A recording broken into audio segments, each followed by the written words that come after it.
Hello, everyone. Good morning, afternoon, evening. Dear authors and invited guests, welcome to Technical Session 5A. Myself, Ashutosh Goyal, and this session will be moderated by me. On behalf of Global Knowledge Research Foundation and GR Scholastic LLP, it is my great pleasure to welcome you all to the fourth World Conference on Information Systems for Business Management, ISBM 2025, Bangkok, Thailand. The fourth edition of the conference is being organized in a hybrid mode. The physical event was held yesterday in Bangkok, Thailand, and the virtual event is being held through Zoom today and tomorrow, that is 25th and 26th September 2025. I hope you will enjoy the knowledgeable and interactive sessions throughout the day. In this session, we have 10 presentations. Each presenter will be given 10 minutes for the presentations and 2 minutes for question and answers. For 9 minutes, I will read a gentle reminder. There is another request to all the participants that you all stay connected with us till the closing remarks. If you have any query or update, then you can write it to me in the chat box. Just before we start the session, I would like to introduce you all to the chair for this session, Dr. Anne Truong and Dr. Bitan Mishra. Dr. Anne Truong is the head of Software Engineering Department at Ho Chi Minh City University of Technology, a member of Vietnam National University, Ho Chi Minh City. He earned his PhD from the University of Trento, Italy in 2015.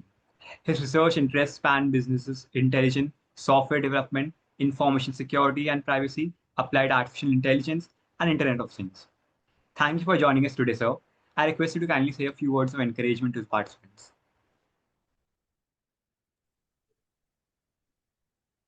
Okay, so thank you, Voya. Okay. So let me start the session today now. You need some time for the introduction, for further introduction. Yes, sir. Okay. So hello everybody. So today we will start the session 5A. I remember exactly. Um, we have some, let's say, some rules for the session today. So as you may know, so you will have a 10 minutes for presentations, and then we have a 2 minutes for the answer question and the answer. Okay. And what's about the order of the presentation, Koya? So do you have any information about this? Yes, sir. They have already been informed of the order. We will call their name once their order is like their chance up. Mm-hmm. Okay, so you can put in the charts, right? The author should put in the charts in order to present. We will do that, sir. Mm. Okay. Moving on to our next chair. Thanks, sir. Dr. Bitan Mishra. Dr. Vitan Mishra is an assistant professor in the Department of Computer Science and Engineering at Techno International Newtown, Kolkata, West Bengal, India. She has actively contributed as a reviewer for several national and international peer-reviewed journals and conferences. Her primary research interests include optimization techniques, deep learning, evolutionary algorithms, and soft computing techniques. Thank you for joining us today, ma'am. I request you to kindly say a few words to our participants. Thank you, Ashutosh. Thank you for having me for the session chair. I look forward to our interactive session and brilliant ideas from the participant. Thank you. Thank you, ma'am. Now, without further ado, I would like to start with the papers. First, I would like to call upon Ma'am G.B.B. Lakshmi Prasanna to present her paper on the title A Systematic Review on Real-Time Liveness Detection Against 3D Mask and Media-Based Spoofing Attacks in Face Biometric Systems. Do we have you here with us, ma'am?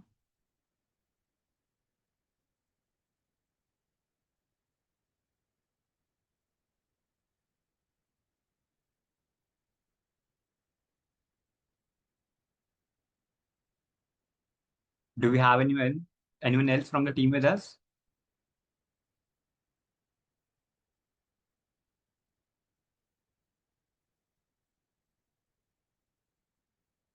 Since there's no response, we'll be moving forward with the next presenter. Next, I would like to call upon Ma'am G. Shruti to present a paper on the title Customer Loyalty Formation in a Digital Era, a mediated moderated model of satisfaction, trust, brand image, engagement, and perceived value. Do we have you here with us, ma'am?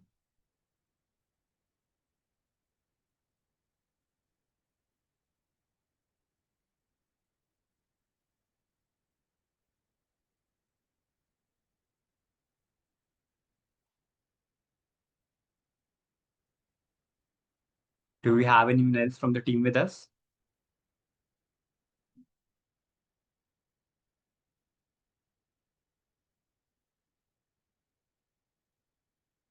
Since there's no response, we'll be moving forward with the next presenter.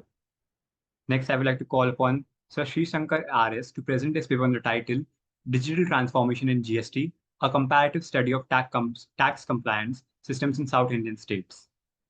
Do we have you here with us, sir? Yes, I'm here. Am I audible? Yes, sir, you're audible. You may start presenting your screen, sir. Fine.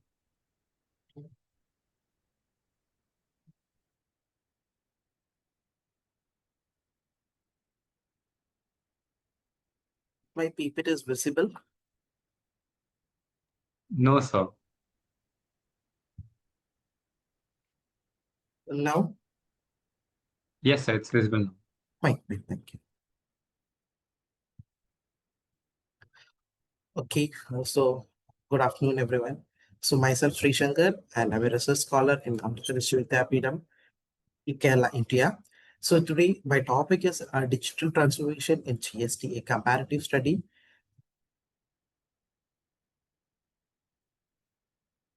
of taxes compliance system in South Indian states.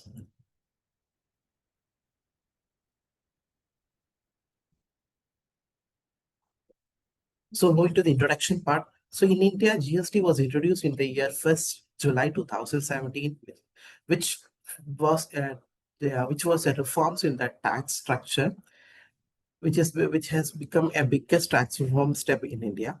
It aimed at cutting the cascading effects of taxes and making it more easier for consumers and business with the tax. The tax which is generally operated in mainly two method, that is the central goods and service tax, that is CGST, and the state goods and service tax is GST. And if it is between interstate, then it is interstate transactions, and that is integrated goods and service taxes, that is IGST is levied. And the tax rate, the level of tax rate is vary from 0% to 28%, namely 0, 5, 12, 18, and 20. So recently in India, we have some changes in the tax structure, like some of the products which were having a tax structure, especially in the case of food items or as most essential items, the recent GST reforms was taken place in the August, that is 2 days before, that is August 22nd. And from there, they have restructured the tax structure from 18 or 12% to 5% for some of the items, and some of the food items they have removed the tax to 0% also. So moving to the digital process, the registration, tax payment, invoice uploading, and return filing makes GST network more efficient. The system was developed by the Infosys Limited and has to improve its efficiency, compliance, and transparency. So when this particular GST was being introduced, so one of the most important aspect is that the digital part or the digital method was being adopted from paper to zero paper. That is, everything has to be done in a technological manner so that it will be easy for it will be easy to assess, or it will be easy, the transparency was there, and the timely updation of things has happened. So with the enforcement of GST, a new standardized system of return filing relative to business turnover was introduced.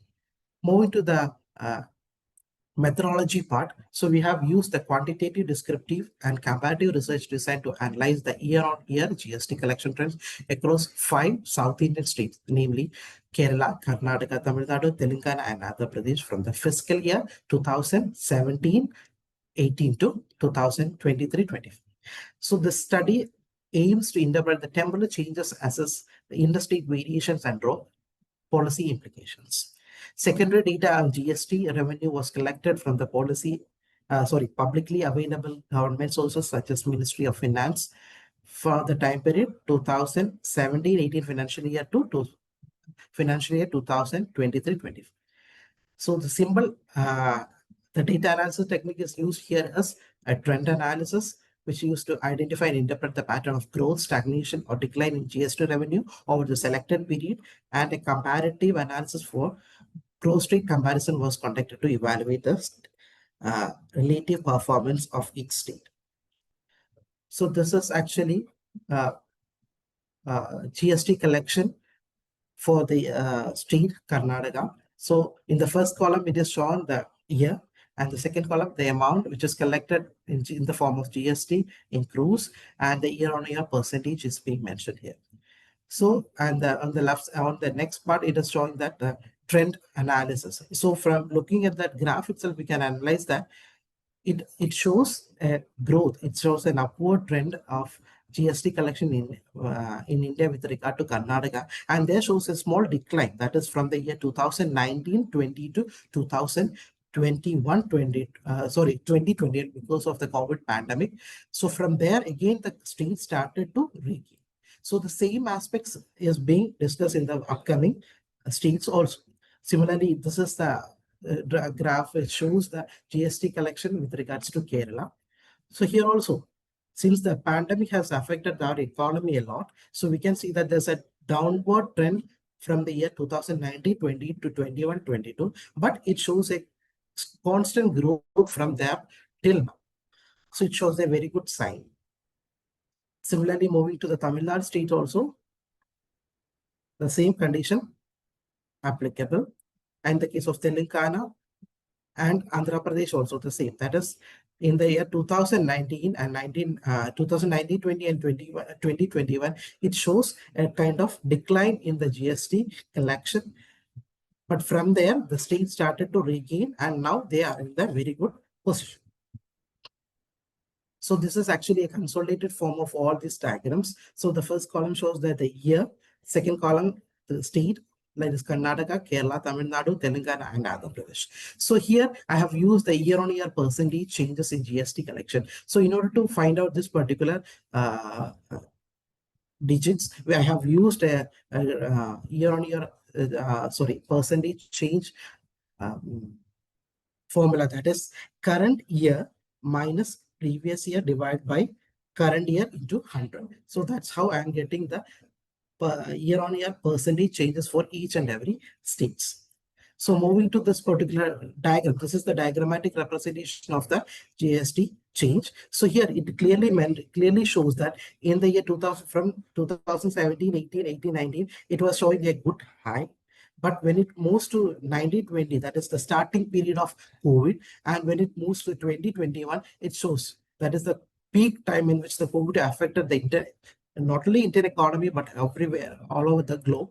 So it shows a decline. From there, the state started to have a kind of increase, but still there in the year 2023-24, there is a kind of like it is some of the states are in the stage of what is this, getting recovered from the pandemic situation, whereas some states are doing a very better in that particular aspect.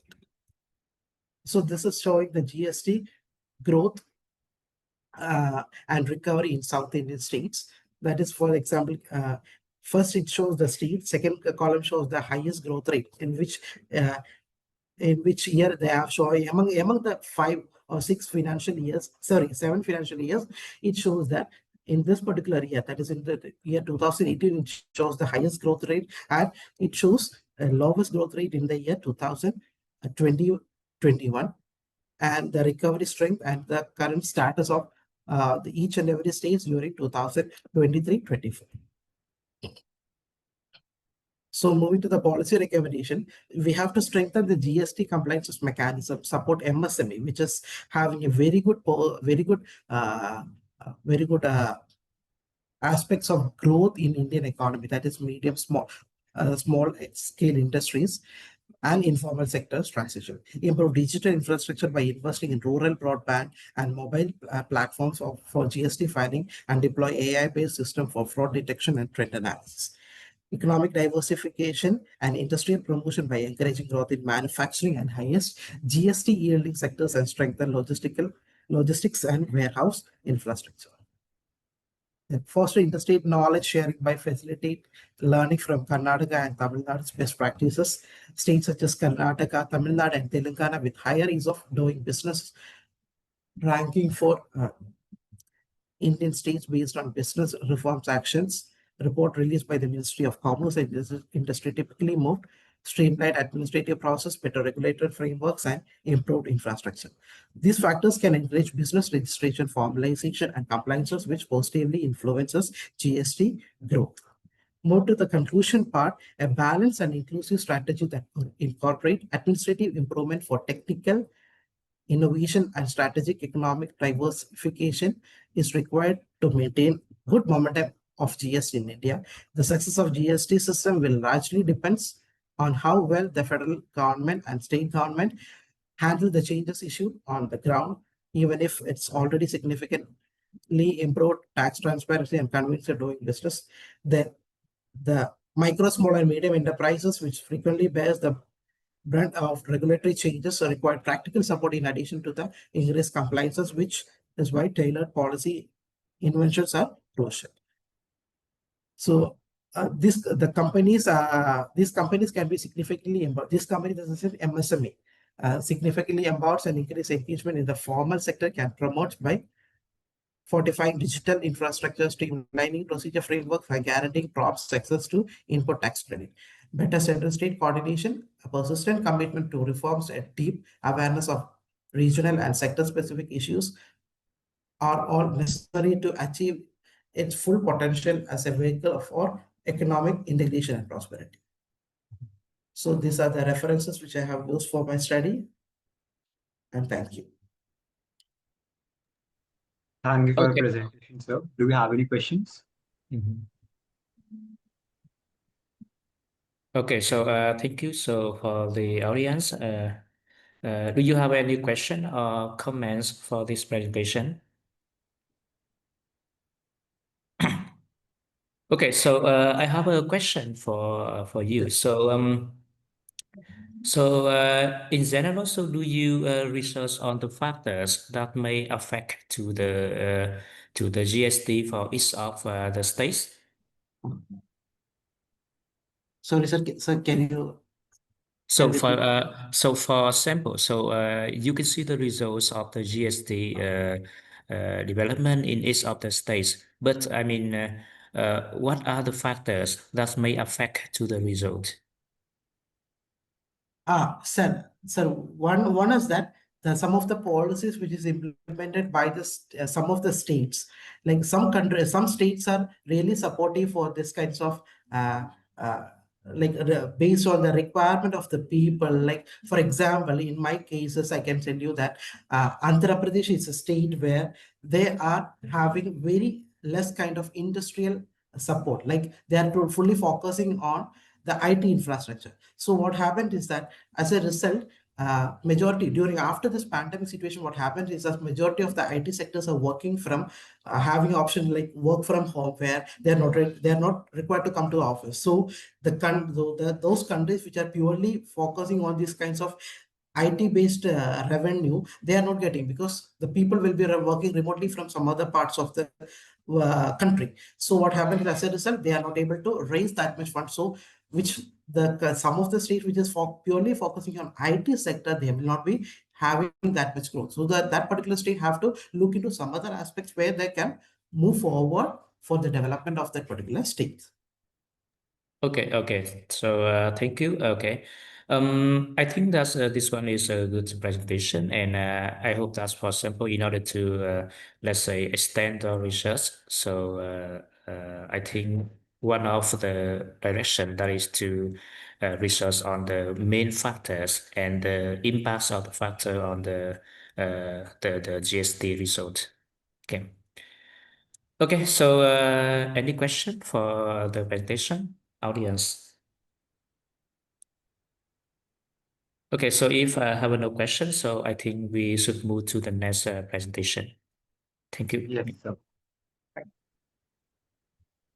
Next, I would like to call upon Sir Sachin Divakar to present his paper on the title Impact of Leather and Non-Leather Footwear on the Foot Health and Comfort. Do we have you here with us, sir?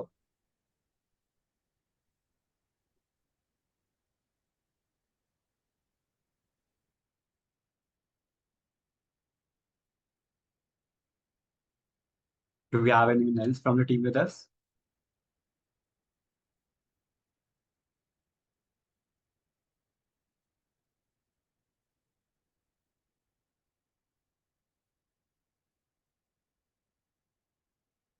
Since there's no response, we'll be moving forward with the next presenter. Next, I would like to call upon Sir Oleksiy Shapoval to present this paper on the title Managing Educational Processes Using Blockchain Technology, the Example of Stackable Micro-Credentials Acquisition. Do we have you here with us, sir? Yes, good morning, good afternoon, good evening, colleagues. I'm here, ready to present. Yes, sir. You may start presenting your screen, sir. All right, give me a second.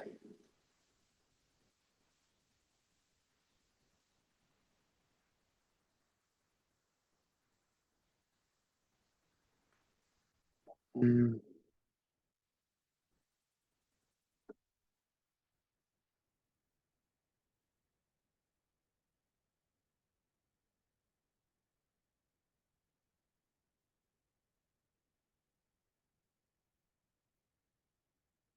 I'm having some difficulties. Is it okay if I skip my turn now? Someone goes next and I will go after them. Would that be okay? All right, sir. Thank you. I will figure it out in the meantime. Sorry. It's okay, sir. Moving on to our next presenter, I would like to call upon Ma'am Sandali Tharumini to present a paper on the title Media Mix Determination Model using MCDA. Do we have it here with us, ma'am? Yes, thank you. I'll share. Give me a second. Yes, ma'am.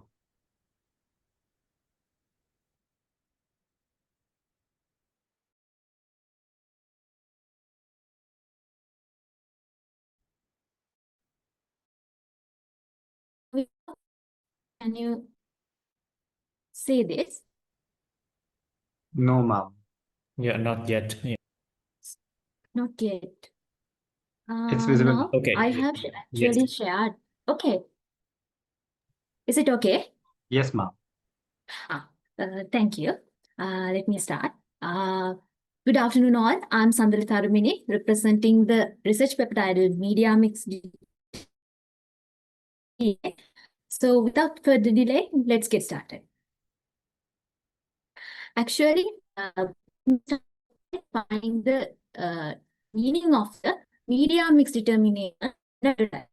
Actually, as we all know, advertising messages reach their target audiences through various kind of media alternatives, such as TV, radio, print, digital, and out of home. The finding the determination of this optimal kind of media mix is often difficult because it involves quantitative factors such as cost and reach, as well as qualitative factors such as communication fit, competitiveness, and affordability. Actually, when it comes to qualitative factors, as the name suggests, they are actually they are less measurable. So they cannot be fully integrated into a data-driven decision framework.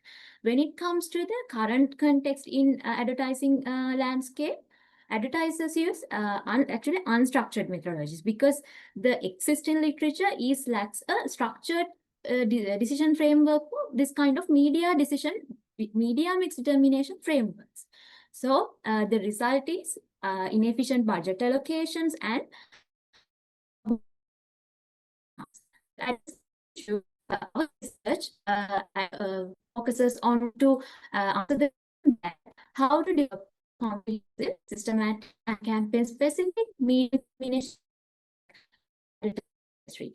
Ultimately, the objective is, as I mentioned previously, to develop a campaign-specific systematic framework for media planning process in the advertising industry. Let's consider how we have done this. Actually, the main technology we used in here is multi-criteria decision analysis, known as MCDA. We use specifically fuzzy AHP, fuzzy analytical hierarchy process. It's a well-known multi-criteria decision analysis technique in the world. As you can see in this hierarchical diagram, we have chosen 5 qualitative criteria. They are fit to communication task, competitiveness, affordability, fit to campaign idea, and finally, learning effectiveness. As you can see in the bottom line, you can see that we have chosen 5 media alternatives. They are TV, digital, radio, press, and out of home. When it comes to this study, we have used a data set.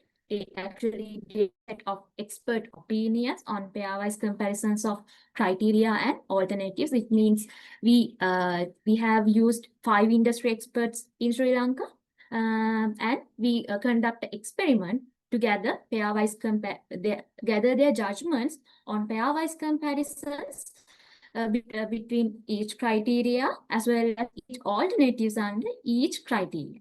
Another special thing in here is that we used real world story from Sri Lankan tea brand Sesta in this study.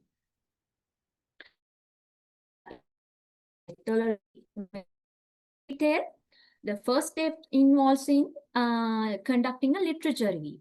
It means we have conducted the literature review and we found out criteria and alternatives.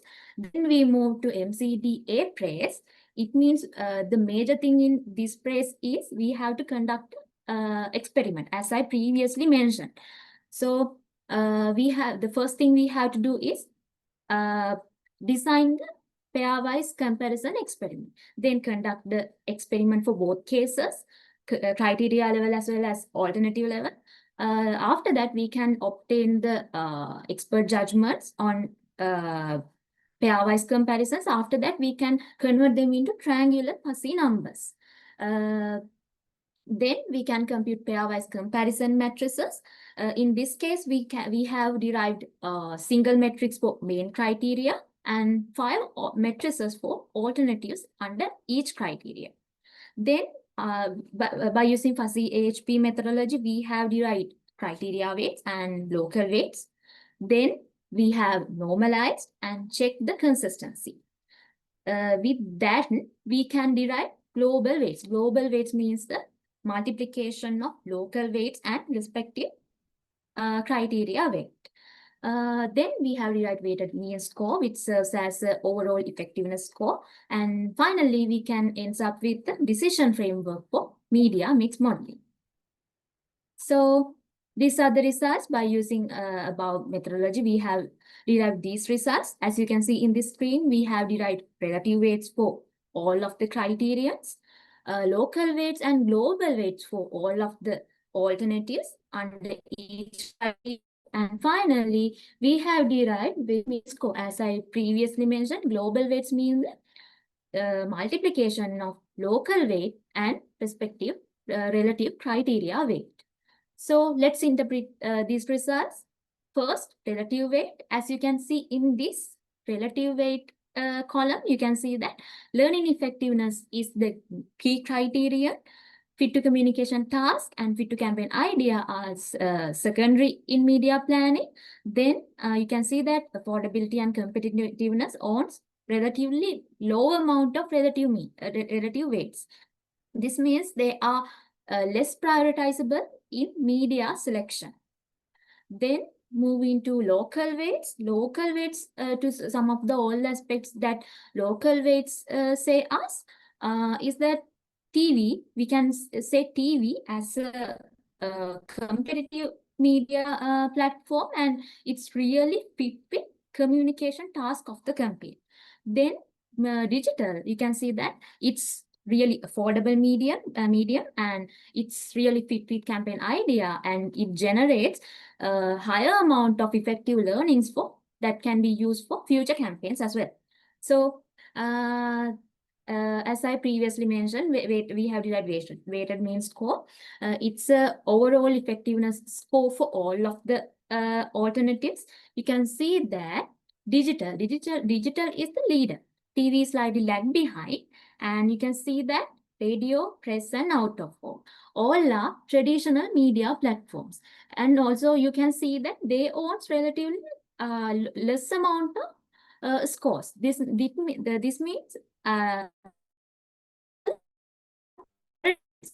this media platform, we consider that on this kind of platforms.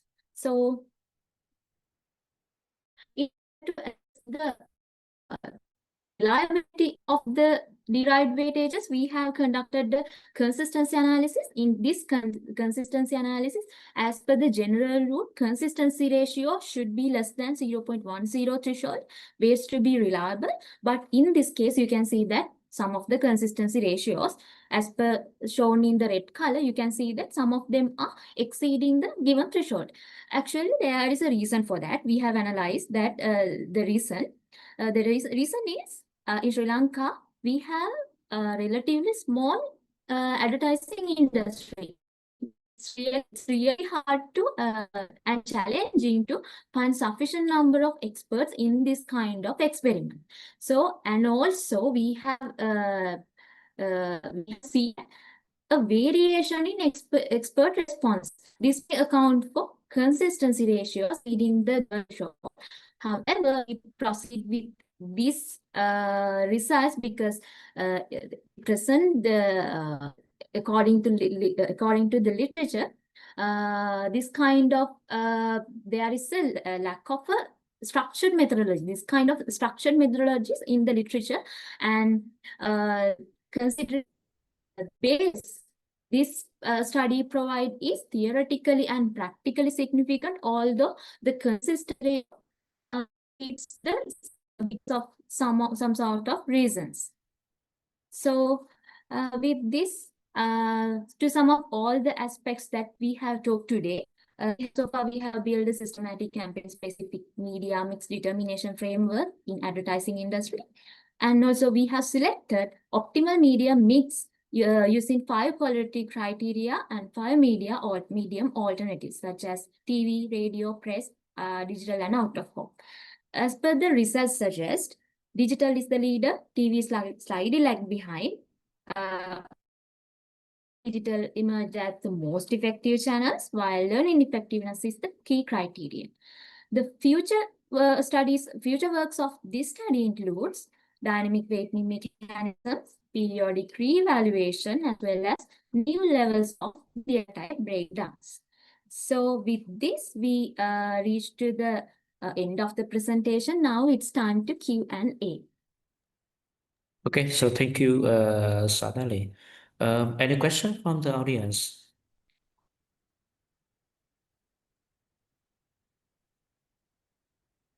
Okay, so I have a question. So your data set is from Jesta, right? Jesta company, right? Sorry, And what size of the data set? How many samples you data have set for the data means set? we have chosen 5 industry experts.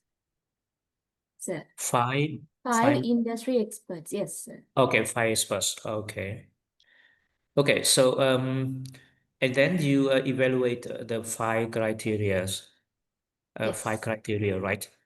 Yes. And what is your conclusion in order to mix the media? So which one should mix with which one?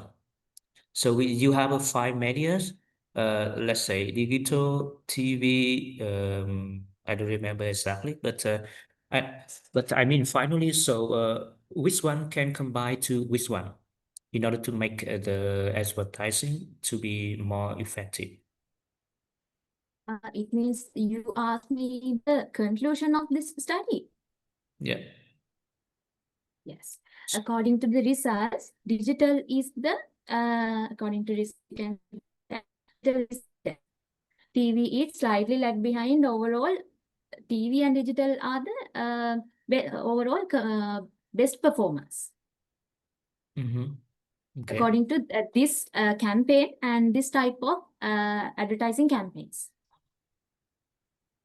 But overall, we can use this mechanism to several advertising campaigns.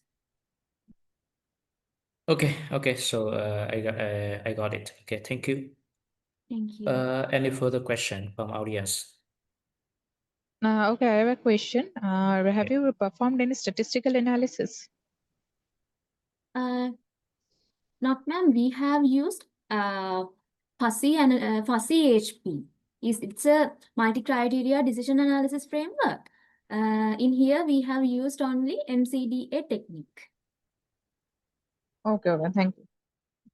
Thank you. Okay, so I think we will go to the next presentation. Thank you for your presentation, Sonali. Yeah. Thank you. Thank you, ma'am. Moving on to our next presenter, I would like to call upon Sir Takumi Kato to present this paper on the title SEM Generates Good Ideas, Differences in the Quality of Concept Planning, depending on the method of visualizing consumer attitude factors. Do we have you here with us, sir? Yeah, I'm here. Okay, sir. You can start presenting your screen, sir.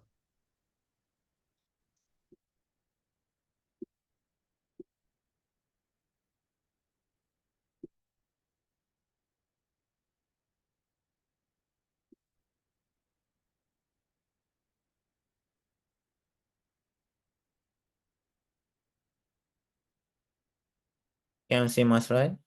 Yes, sir. Your screen is visible. Okay, thank you. My presentation title is SEM generates good ideas, differences in the quality of concept of planning, depending on the method of visualizing consumer attitude factors. First, I will explain the background and the purpose of this research. This diagram shows the marketing process. The marketing department covers all of these activities and is probably larger than many people might imagine. And the important point about this diagram is the product service concept is the starting point for all diverse activities. If the concept is very ambiguous, it is difficult to create concrete value for long term. At the timeless basis, the consumers purchase product services to solve some problems. The problems are also called jobs. So the most important task for value creation is discovering potential problems, such as practical and psychological problems, that consumers themselves are not aware of. Recently, products are overflowing and it is difficult to differentiate by function, so psychological problems are more likely to be directly linked to value. Concept is definition of value that solve practical and psychological problems. Basically, the concept consists of three elements: who, what, and how. The part corresponding what is centered and used for marketing communication. In other words, the concept is not the current trend or the means of technology or design, but the definition of consumer value. Its value comes from practical and psychological problem solving. What should be done after the defining the concept is consistent embodiment. The moment of truth in which consumers judge products and services exists in everything. As a result, it helps consumers to distinguish one brand from other brands.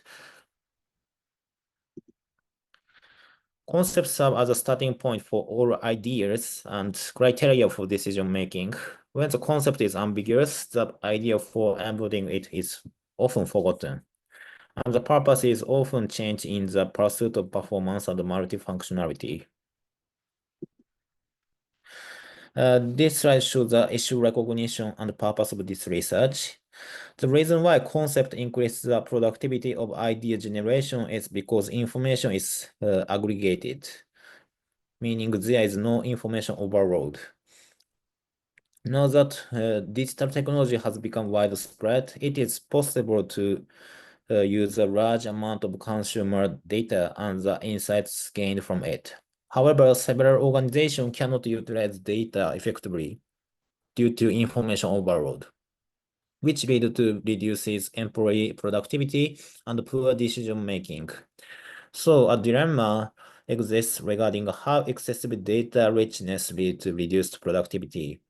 In this way, the current state of big data is the exact opposite of the importance of the concept. Therefore, this study verifies that aggregating information rather than presenting big data increases people's idea productivity. Next, I will talk about the existing literature. This figure shows the positioning of the concept in the development process. Many departments get involved in new product development over a long period. The product concept the basis of decision making plays an important role in achieving consistent value creation. For example, Disney is a brand example with one of the strongest concepts in the world, the Kingdom of Dreams and Magic.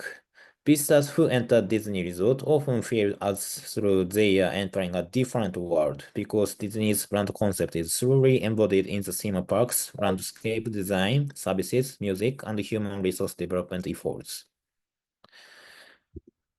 And the Starbucks concept is one of the most famous in the world, the third place. Based on the concept, the company embodies design like Aston interior and UX like comfortable sofa. Due to the global success of this company, many cafe chains have imitated design and UX.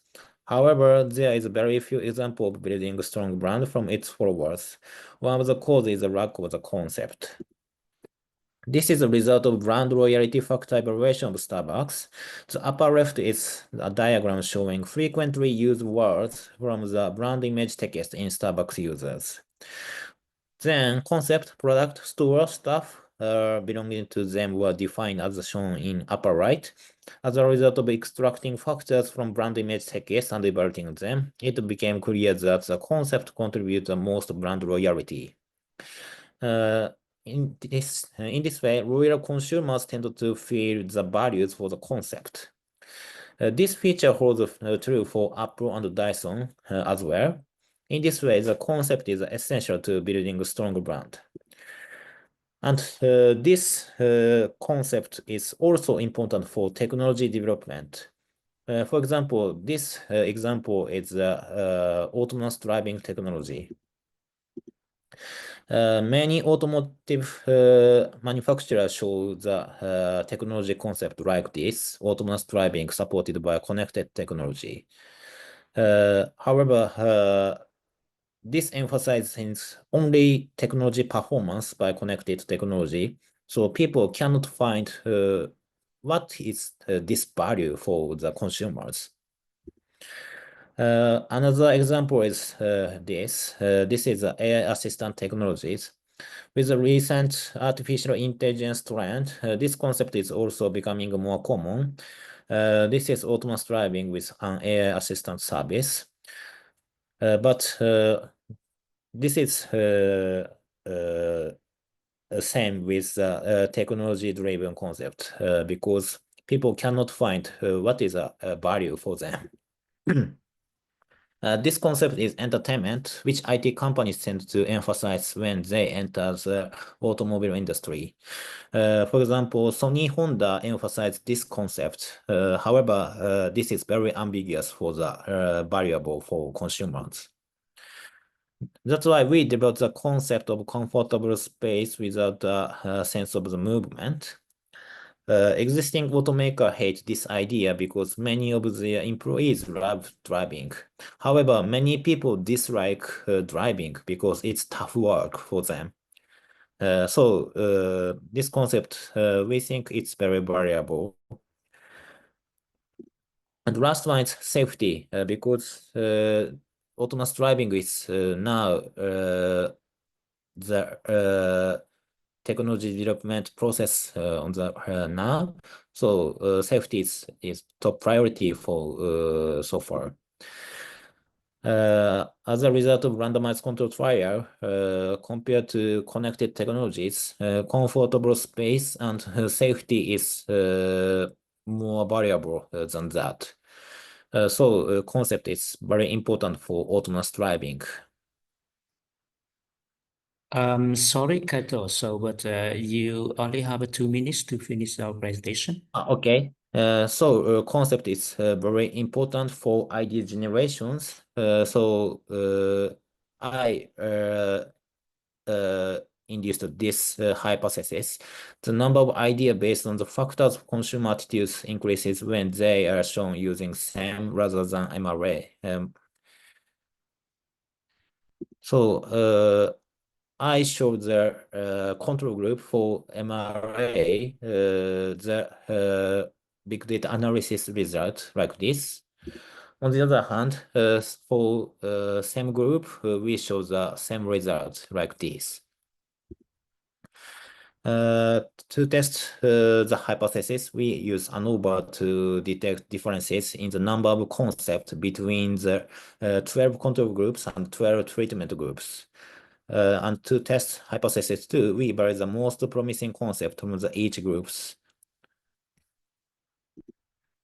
And this is the result of RCT. On the left hand, this shows the quantity.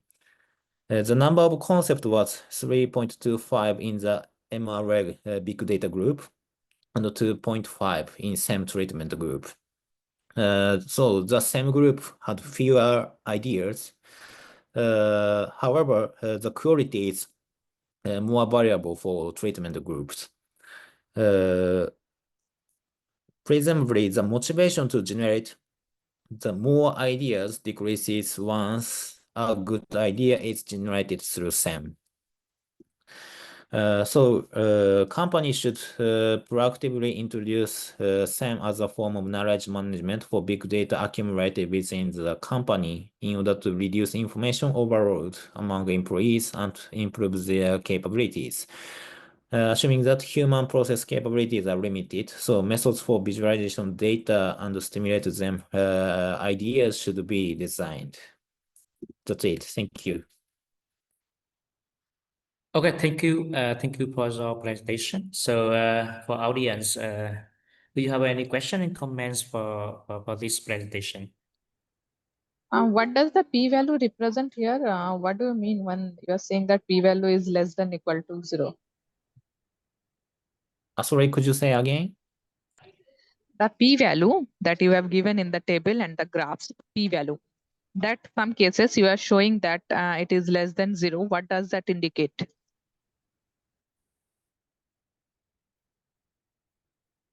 You mean the this p-value means in this diagram? Yes. Okay.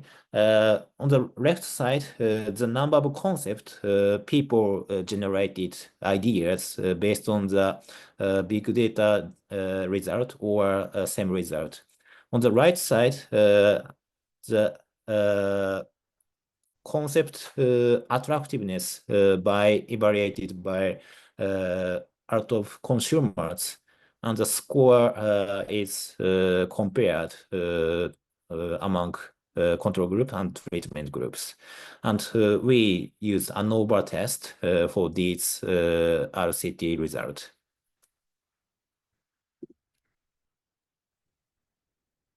Okay, so any further questions? No, thank you. Okay, yeah. Okay, so thank you for your Yeah, presentation. thank you. So we'll go to the next presentation. Now moving on to our next presenter. I would like to call upon Sir Patel Nirmal Rajnikant to present his paper on the title Solving Complex EOQ Models Using Finite Difference and Iterative Numerical Methods. Do you have it here with us, sir?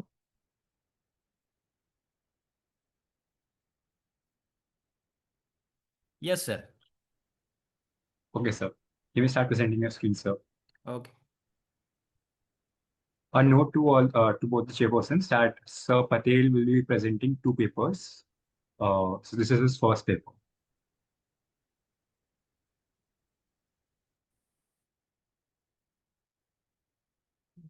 Sir, my screen is visible or not? Yes, sir, it's visible. Okay, okay, sir. Okay.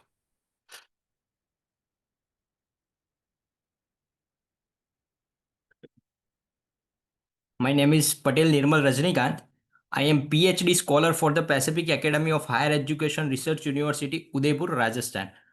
Today my topic is the census table. Sorry.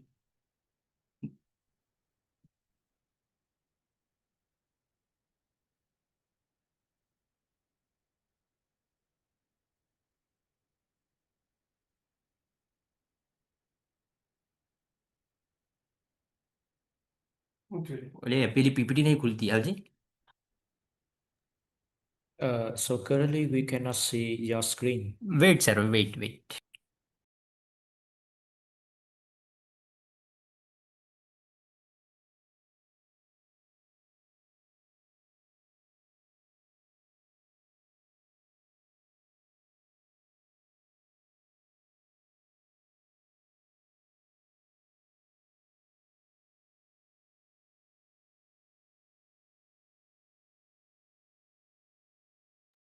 Hello. Yes, sir, you're audible. Okay. Today's my topic is the solving complex EOQ model using finite difference and Sir, sorry to interactive. interrupt you. Hello. Sorry to interrupt you, but the PPT is still not visible. It's loading. Okay.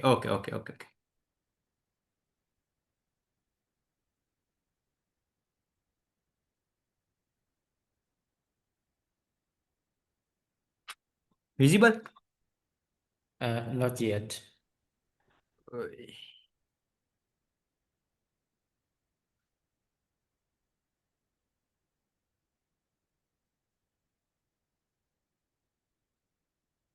Hello. Visible or not, sir? Yes, sir, it's Yeah. visible. Okay. Today's my topic is the solving complex EOQ models using finite difference and interactive numerical methods. Now we see the topics. Now we introduce the abstract introduction, research methodology, equation for operational research, integration, innovative inventory strategy, practical implementation, result, conclusion, and the final direction for the future research in the field. Now we introduce the first of all abstract, the relevance of the conventional economical order quantity models to today manufacturing system with varying and under-predictable parts. Demand is a small as they often use closed from analytical approaches with the constant demand. In this paper, we propose a numerical scheme that integrate Newton-Raphson interactive technique with a finite difference method to address complex EOQ models with variable demand. To achieve this, the EOQ problem is reformulated into a non-linear minimization problem of a total cost model, where a non-linear first order condition needs to be solved to find the order quantity. Due to the variability of demand, it is often impossible analytically derive the cost function is the gradient. Thus, the finite difference method is employed within the Newton-Raphson interaction process of the approximate the gradient, which is the scalability to large scale system applying the hybrid finite difference Newton-Raphson scheme to multi-item system where analytical predictability breaks down. Now we see the introduction. Inventory management is the vital to efficient operation in the production system. Despite the mass production of inventory models that have been generated for a various research purpose over the past 50 years, the classical EOQ model remains one of the most widely studied inventory models because it is a simple to use, because the assumptions made by EOQ model are rarely satisfied in the practice. For example, demand is not continuous, the lead time is not zero. The classical EOQ model is for the decision making in the dynamic environment, and particularly for the manufacturing responding to variable or season demands for the past. This work main aims to develop a flexible numerical method for solving complex EOQ model under variable and non-stationary demand, combining the Newton-Raphson interaction with the finite difference approximations. In this paper, the Newton-Raphson interaction and the finite difference method were used to obtain a numerical technique to solve the EOQ problems with the variable demand. The idea is to develop a general computational method that can find optimal order quantity in cases where standard chains of equation do not work. The accuracy and robustness of the proposed solution framework is validated by the solving this methodology in the practical manufacturing scenario under different part demand. Now we see the research methodology. In the academia as well as in a 6 inventory control practices, Harris 1913 economical order quantity EOQ model has been utilized. It found wide acceptance among researchers because of its analytical and directness, specifically for system with all the units arriving in the stock immediately. Due to these limitations, the classical EOQ model has been developed into the extended from the W.H. Harris researcher in order to account for more realistic situations. Now we see the EOQ model structure. This is the first figure of the conceptual framework of EOQ model integration equation for the qualitative data collection. Now we derive two equations. This equation represents the qualitative insight obtained from structure interview with supply chain expert and inventory managers. Second is the historical sales and inventory records. This equation symbolizes the qualitative and quantitative data collected from historical sales and inventory records, forming a robust database for empirical analysis and validation. Now we see the next slide. Now we derive the model formulation. We analyze a single item inventory system, building up parts that face continuous time variant demand. The following assumptions have been considered. Demand is known but deterministic function of the time d of t, but not constant. Now we derive the first mathematical formulation about that model. The total cost per cycle includes ordering and holding cost expressed as a function of the order quantity Q. That is, we derive the total cost function is equals to S the average divided by Q plus holding cost, about that the detail oriented cost, where D average is the average demand over cycle T and Q is the integration about the limit of 0 to T d of T dt. This is the non-linear optimization problem.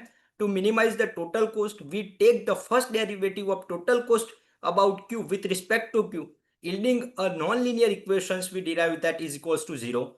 Due to the complexity of the integral term in the holding cost, and analytical expression for f of Q is generally unavailable. Thus, a numerical solution is required. This is the main focus is the work main aims to develop a flexible numerical method for solving EOQ model under variable and non-stationary demand, combining the approximation difference. Now we see the next computational algorithm. The complete algorithm is follows the initialization condition, set initial guess Q0 tolerance epsilon and step size is H. Now we see the mathematical model is derived. Start with assumption. To build a realistic EOQ model for manufacturing part, we make the following assumption. Demand is a continuous and deterministic step function of time is a dt. Now we derive the holding cost function and total cost function. Or finalization EOQ cost model under variable demand is equals to S divided by T plus holding cost divided by T, integration limit to 0 to T d of S dt. Now the summary of the mathematical model. The model develop a generalized EOQ problem to accommodate complex time varying condition in the practical manufacturing context. The key elements are the variable demand and cost function. Integrating over a time is horizon, nonlinear and implicit derivative structure, Newton-Raphson interactive optimization algorithm, finite difference approximation for the derivation is computation. Now we see the result. The economical order quantity model was solved by the proposed numerical method under the exponential demand. D of t is equals to AB raised to E raised to t, and constant demand function is the linear respectively. The optimal cycle time t star for the least total cost was determined by optimization of the total cost function over a range of cycle time t by means of Brent optimization algorithm combined with the finite difference approximation. The optimal cycle time for the exponential model is smaller than the linear model. This should comes as a no surprise as an exponential demand stockouts, and thus the risk under stocking if this cycle is prolonged. It specifically deals with the non-linear cost function for which the traditional EOQ model are not applicable. Practical implementation. In ever-changing production scenario, the hybrid numerical model represent for the manufacturing a flexible decision support tool to obtain the optimal amount of order and the optimal production cycle time. Now we see the conclusion. In this paper, a powerful computational approaches for the solving EOQ model under variable and a non-linear demand is considered. The model successfully deal with the general total cost function with nested integrals, to which the traditional analytical solution is no longer applicable by advancing a finite difference approximation in combination with the Brent minimizer.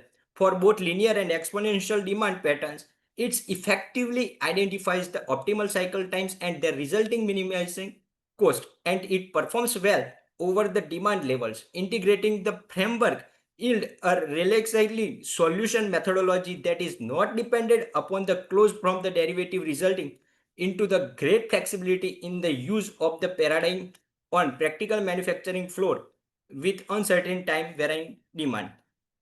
This is the future research direction.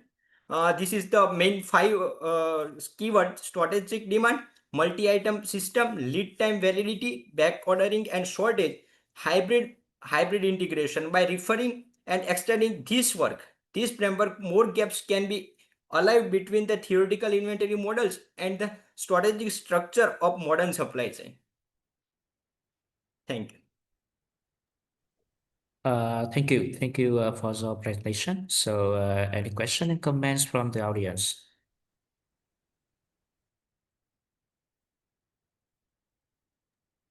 Okay, so I have a question for you. So, how you calculated the complexities of the mathematical models? Yes, sir. Sir, we use the integration with the fuzzy demand, extending the approach to incorporate uncertainty modeling, making it more applicable to real-world unpredictable environments. Oh, and any results so that?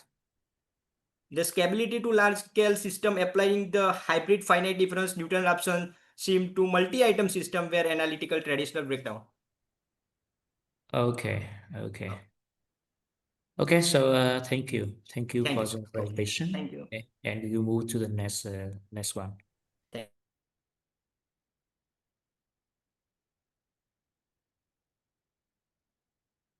Moving on to the next paper, Sir Patel Nirmal Rajnikant will again be presenting his next paper on the title Sustainable EOQ Model with Carbon Emission Caps and Renewable Sourcing and Inventory Decisions. You may start presenting your screen, sir.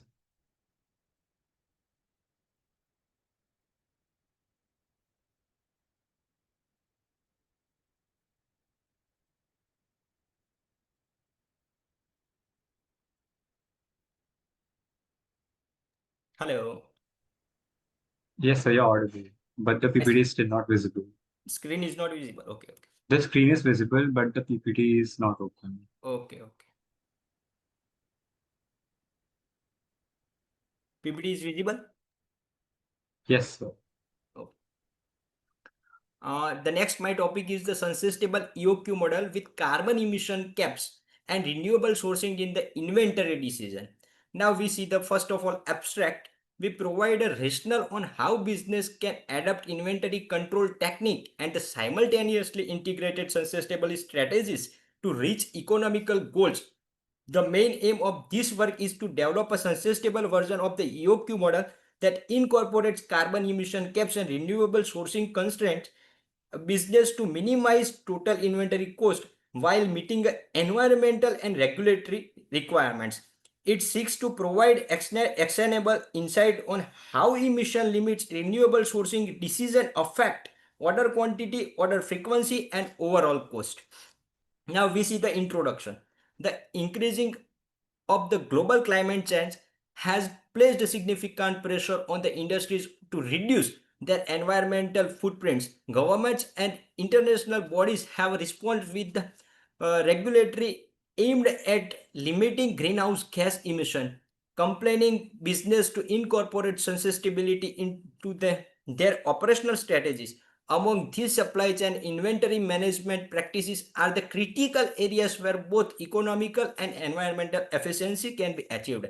The economical order quantity model has a long served as a foundational tool in inventory management, guiding frames in the determining the optimal order quantity that minimize total inventory cost. However, the classical EOQ model does not account for environmental consideration, particularly carbon emission, which are now an essential factor in the supply chain decision making. As organizations face mounting regulatory, social, and market pressure, there is a growing need to extended traditional inventory models to include sustainability matrices.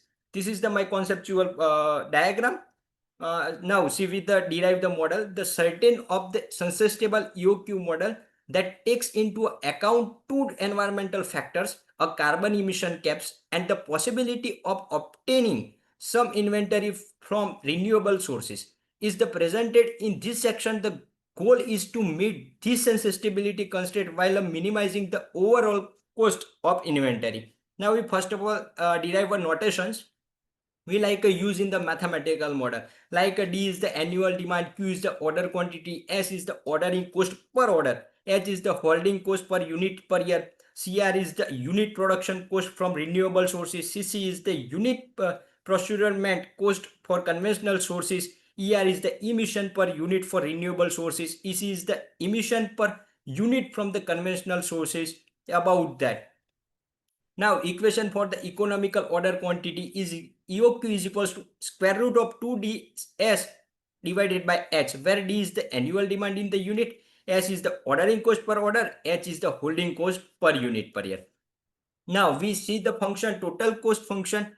TCQ alpha includes three components: ordering cost, holding cost, and purchasing cost. Total cost Q alpha is equals to D divided by Q into S plus Q divided by 2 into H plus D alpha CR plus 1 minus alpha CC, where D by QS is equals to cost of ordering annually divided by holding cost per year, or D is the purchasing cost per year as a weighted average of conventional and renewable sources. This is the how to minimize total cost. The following element make up the total cost. Purchasing price, this is the price of placing order of both non-renewable and renewable materials. That is the CR alpha dot Q, C and 1 minus alpha Q. Ordering cost, the cost associated with the ordering Q units per order. Holding cost is the cost of hold inventory which depends on the order quantity Q. Thus the total cost function is TCQ alpha is equals to CR alpha dot Q plus Cn 1 minus alpha dot Q plus S dot D by Q plus holding cost ordering cost by 2. Now, carbon emission constraints. The total emission depends on the sourcing of the renewable versus non-renewable materials. To satisfy the carbon emission caps Emax, the following constraint must be met. This ensures that the total emission from the both renewable and non-renewable sourcing do not exceed the regulatory limit. Now we derive the mathematical formulation. The problem can be formulated as the minimum Q alpha total cost of Q alpha. Now we subject to conditions. If alpha is 0 between 0 and 1, the condition is true, or Q, that is the Q is the greater or equals to 0, then condition is the true about that equations. This is the nonlinear constraint optimization problem. Closed from the solution may be obtained by applying the method of Lagrange multiples or by solving the KKT condition depending on parameter values. The constraint introduces a coupling between Q and alpha, making the solution sensitive to emission limits, sourcing emission. It seeks to provide actionable insight on how emission limits renewable sourcing decision affect order quantity, order frequency, or overall cost. The model can be applied to complex supply chain with the multiple products or strategies, incorporating fuzzy demand or fluctuating renewable supply to make the model more realistic. The model assumes certain linear relationship between the renewable sourcing, emission, and cost, which may not hold in the all industries. Furthermore, the model denotes the impact of sustainable ordering policies on the emission in the supply chain. Smaller order quantities may, while increasing ordering frequency as well as emission for the order placement, result in the better combination with the limit emission caps alignment when blended with the sustainable mentioning the sourcing. This analyzing highlight that while fully renewable sourcing is effective in minimizing carbon emission, a balanced sourcing strategy enables firms to align economical efficiency with environmental responsibility. The mainly aim to this model is to develop a sustainable version of the EOQ model that incorporated carbon emission caps and renewable sourcing constraints.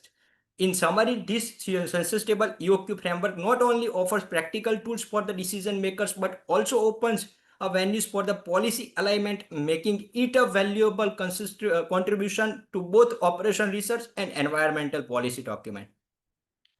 Discussion about that the proposed sustainable EOQ model represented an evolution of traditional inventory theory by amending carbon emission caps and renewable sourcing. It aligns business operation with the sustainability code. Now with the conclusion, taking everything into account, this examination paper has investigated the creative stock system by economical order quantity model inside the domain of activity researcher requesting is gauging of interest gauging for the keeping an effective of a store network in the present consistently changing professional workplace. What is the research future direction is the model can be applied to complex supply chain with the multiple products or stages, incorporating fuzzy demand or fluctuating renewable supply to make the model more is the realistic. Thank you. Thank you Okay, for the so presentation. yeah, Yes, thank you. yes, sir. Thank you for the presentation. Question and comments from audience. Hello. Okay, so I have a question for you. Yes, sir. So you consider the environmental factors in your Yes. model, but I think the factors may be changed during the time, and how you can adapt this change in your model. Today is so many about the carbon emission reducing the program, but this model is the sustainable version of the EOQ models that incorporates carbon emission caps, renewable sourcing, embedding the business to minimize total inventory cost while meeting environmental and regulatory requirements. Mm-hmm. And I mean, do you intend to consider further environmental factors in your next research? Yes, sir. Fuzzy demand or fluctuating renewable supply to make a model is the realistic. Okay, okay. Okay, so thank you. Okay. Any further questions? Okay, so if no questions, so we will move to the next presentation. Thank you, sir. Moving on to our next presenter, I would like to call upon Ma'am Advaita K. Raj to present a paper on the title, Understanding Customer Views in the Evolving Insurance Industry, Conventional Methods versus Technology-Enabled Sustainable InsurTech. Do we have you here with us, ma'am? Hi, Yes, ma'am, you're audible. so let me share the screen. Yes, ma'am.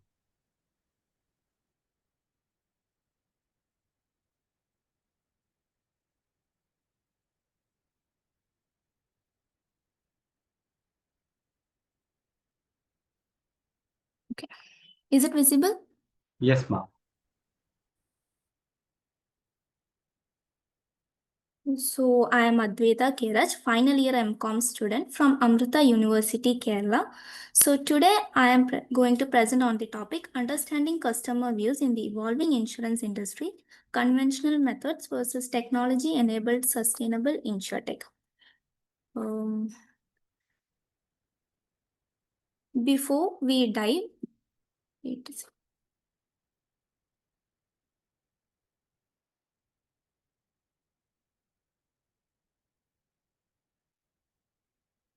So before we dive into the details, it's important to clarify two key terms, that is insurance and bank assurance. So insurance is a insurance is a safety net that provides protection against a loss. You buy a policy to protect your car, your health, or your life. My research focuses on bank assurance, which is a specific way to sell insurance. It's a strategic partnership where an insurance company sells its products through a bank's distribution channel. This model has rapidly gained popularity in India. Our study was designed to understand what drives customer behavior and satisfaction. We examined the factors that influence customers' decision to purchase insurance through a bank or a traditional agent. The research gathered data from a sample of 150 individuals in Kerala, all of whom had previously purchased insurance. So, what do the customers value most? Our research identified several key factors. First and foremost, customers are driven by convenience and trust. Many prefer the simplicity of using their trusted local bank branch for their insurance needs. We also found that the service quality is a crucial driver. Factors such as reliability and responsiveness of the bankers, as well as trust customers, plays in them. significantly shape their perception of banker assurance. Final key is digitation. The more to online channels and digital systems has made it easier for banks to offer insurance products, which has in turn enhanced the overall customer experience and expanded market search. Next, comes to the role of technology and sustainability. Insurance industry is not just about sales. It's also embracing modern trends like sustainability and technology. Our study looked at two specific areas. First, a green policy. We found that the insurance companies that adopt environmentally friendly practices and perceived more positively by customers. This focus on sustainability and can significantly boost companies' brand reputation and build stronger customer loyalty. The second one is augmented reality is emerging as a powerful tool in the insurance sector. It allows companies to quickly and accurately assess damage by having customers uploaded image, which saves time for both company and the client. This can lead to better customer satisfaction and reduction in fraud. Now let's take a closer look at the foundation of our study, the research methodology. This is how we collected and analyzed our data. First, our research design was descriptive. A descriptive design is perfect for a study like this because our goal was not to test a theory, but simply to accurately describe the characteristics of a specific group. In this case, the views of insurance customers in Kerala. To do this, we used a quantitative approach. This means we focused on collecting numerical data, which allowed us to perform statistical analysis. Our data was collected through a standardized closed-ended questionnaire that was given to a sample of 150 respondents. The questionnaire was the source of our primary data.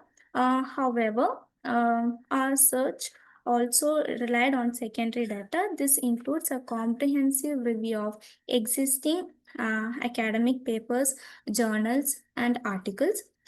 This study, the secondary data provided the essential context for our study that helped us to establish a strong theoretical basis for our work. By combining this primary and secondary data, we were able to conduct a robust study that provides a clear picture of customer views on banker assurance.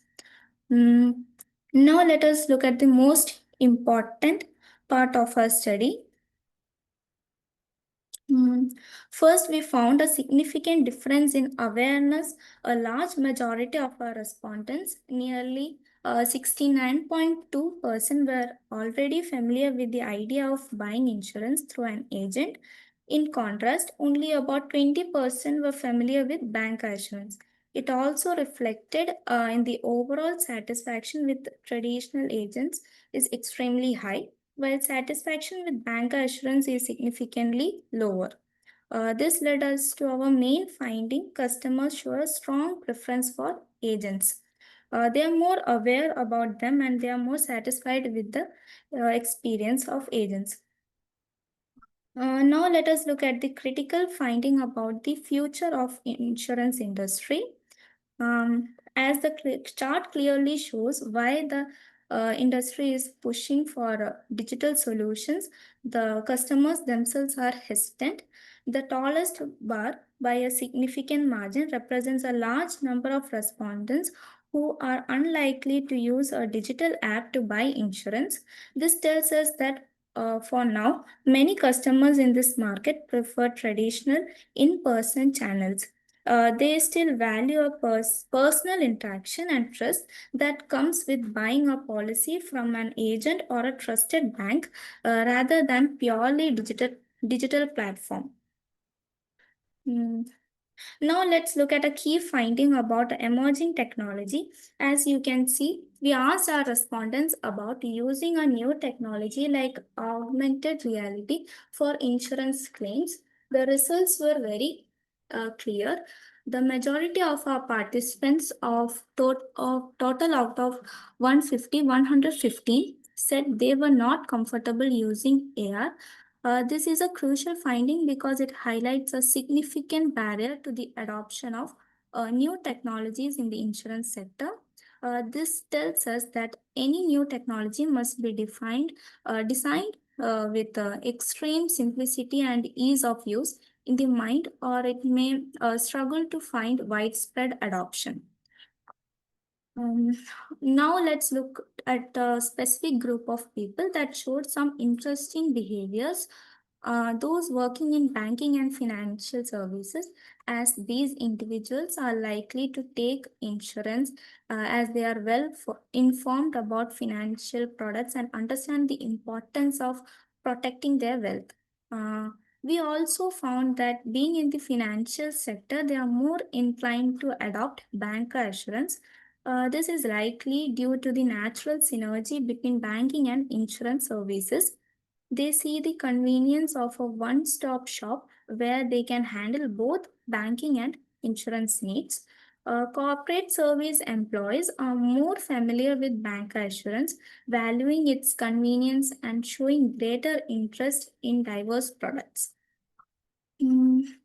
After analyzing and summarizing our data, we came to some clear conclusions. Our study found a strong preference of agents with 96% satisfaction compared to 54% for banker assurance, underscoring the importance of trust and personal service over convenience.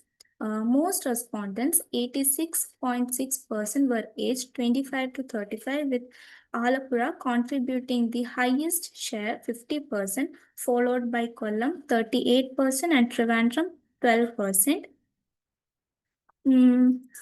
A key finding shows customers are not ready for full digital adoption. About 76.7 are likely to use apps for insurance, and 115 of 150 respondents Ma'am, are this is a gentle reminder that you have crossed the 9-minute mark. You have only 1 minute left to conclude the presentation. okay. So next comes suggestion. Based on all these findings, we developed a few suggestions for insurance companies. Our study clearly shows that customers value trust and personal services above all else. Banker assurance plays a need to focus on building stronger relationships and improving service quality. Um, Educate, don't just innovate. Customers aren't against technology, they need guidance. Companies should teach them how tools are safe, simple, and useful, designed for simplicity. Complex text like AR can overwhelm users. New tools must be easy, intuitive, and make processes simple. To conclude our study, that trust and personal relationships still drive customer satisfaction and more than technology. Despite they push for digital transformation, customers still value trust and personal services most. The industry should enhance human connections with simple, easy to use technology and focus more on customer education. Ultimately, the choice between agents and banker assurance depends on customer preference. Thank you. Okay, so thank you for your presentation. So any question and comments from the audience?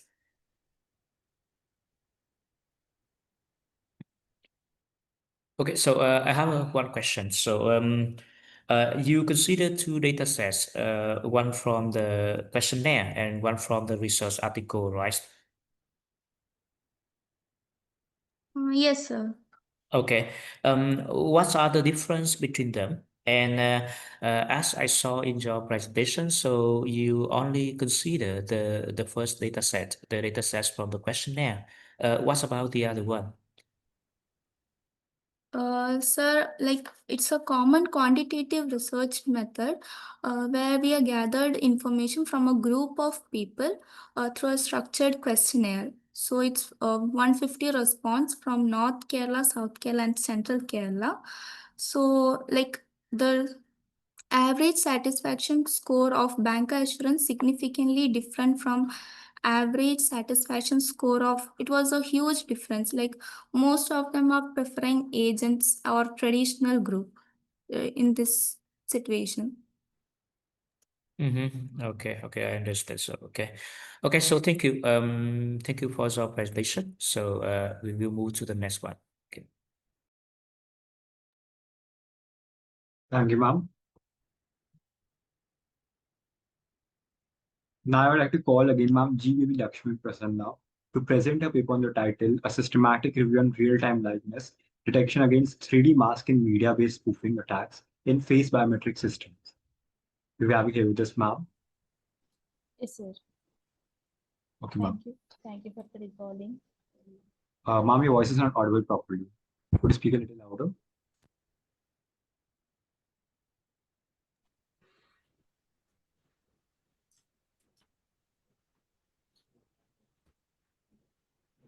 Yes, give me confirmation once. Is it audible now?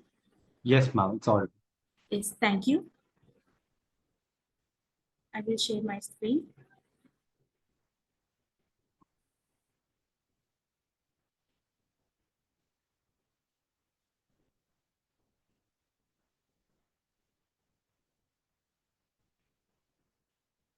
Give me confirmation once whether its screen is visible. Ma'am, it's not visible here. Okay. Is myself Lakshmi Prasanna. So I am here to present a survey paper on my research report. I am representing behalf of YSR Engineering College, Yogi Vemana University. My title was a semantic review on a real-time liveness detection, 3D mask and media-based spoofing attacks in face biometric systems. So here it comes the abstract. So facial biometric system plays a vital role in secure authentication, and it mainly sophisticated about many attacks such as 3D mask and media-based spoofs, including photos, videos, and replay attempts. Sorry. So the screen just I mean it's not full screen. So because we have something on the right of the screen, just hide your presentation. Okay. So just yeah, I will just fix it close those again. slides and then slideshow again. Yeah. Right now also same issue is rising, sir. Yeah. Okay. I think you should use this mode. Like this I can present, sir, because maybe that preview is not available, I think so, sir. Right, like this I will. Yeah. Or you can press F5, and I think it's okay. Okay, sir. Thank you. So here it comes overview. In this presentation, I am going to introduce about introduction, real attacks, approaches, literature survey, methods, conclusion, and the suggestion I am going to looking forward. So here it comes under introduction. So in introduction part, I'm going to introduce some biometric features. Like facial recognition is now widely used across banking, healthcare, surveillance, and even mobile devices also. This access is going to give everywhere. It will be a universal requirement to get less time and more comfortable to carry everywhere. So this is not about an attack which is placed for a particular cause. It makes a lot of change. It will bring a revolution across all over the world. Contactless nature, and it will shows the high accuracy with some spoofing attacks also there. So those 3D masks mostly nowadays we are advancingly we are able to see have different attacks, but as parallelly to the attacks, we have much authentication to restrict them. So those we will see in upcoming slides. So the types of presentation attacks like video attacks, 3D mask attacks, makeup attacks, which can be placed with the cosmetics also. And finally, the attacks with the digital deepfake attacks. In this attack, we will manipulate the faces with the help of much more authentication like synthetic faces we will use. So that's about the digital deepfake attacks. So another attacks, this what the approach they are going to learn. Any device biometric, then it will place towards the apps, then it is going to the server. So from those steps, it is going to lead a printing attack, like physically it is going to make some attacks like print attack, replay attack, 3D mask attacks, and makeup attacks. So in the second step, we will say, which means over virtually it is going to happen, which is a digital domain attack. So here they are going to manipulate, while registration itself, they are going to manipulate that particular person's face, or else with the silicon faces they are going to take, or else the gender they are going to change, like by using different gestures, they will change their expressions. So coming towards the literature survey, in this literature survey, I'm going to introduce first one as with the help of research gap, which is I have taken like limited to 2D attacks. So in the first paper, I have make this gap finding. So as a problem statement, I have efforts to be tendency mask we are going to take. In the paper I have taken, under the research gap, I have taken here some guess not able to find over there. And spoofing is controlled with some conditions. This what I have find in this paper. As comes in the next reference, in this method shows the importance of depth and photometric cues for 3D mask detection, highlighting the need for multimodal systems that can be handled both 2D and 3D presentation attacks. So in the next paper, research gap, what is it mean? Multispectral analysis can greatly enhance 3D mask detection, but the reliance on specified hardware restriction its universality, emphasizing the need for more adaptability, RGB compatibility solutions. In the next paper, here I am going to highlight the research gap, which is very sensitive information about the lighting contrast. For example, if it is high contrast of sunlight, so it will leads to flash is not going to be identified in the systems. So which is like if you take the phones, it won't be recognized. If you take biometric machines, it won't recognizable due to this high contrast. And the low color quality also it is going to take. The person's skin color is too dark, means it won't be recognized in some accuracy. So if it is very bright also, it won't recognize as much it is. So that constraint it is not mentioned in this paper. So that's what we find in this one. In the next paper, I find the research gap, which is regularly using a complex of data that can be trained is too difficult over here. To train itself will take more time. So that's why we are thinking about the lightweight approaches. So lightweight approaches with the sensor help, we need to do much better. In the next sorry to stop you, but you Sir. only have 3 minutes to finish. Okay. Sir, I didn't get your voices, sir. Sorry, so you have 3 minutes to finish your presentation. Okay. Okay, okay, Yeah, sir. yeah. Thank you.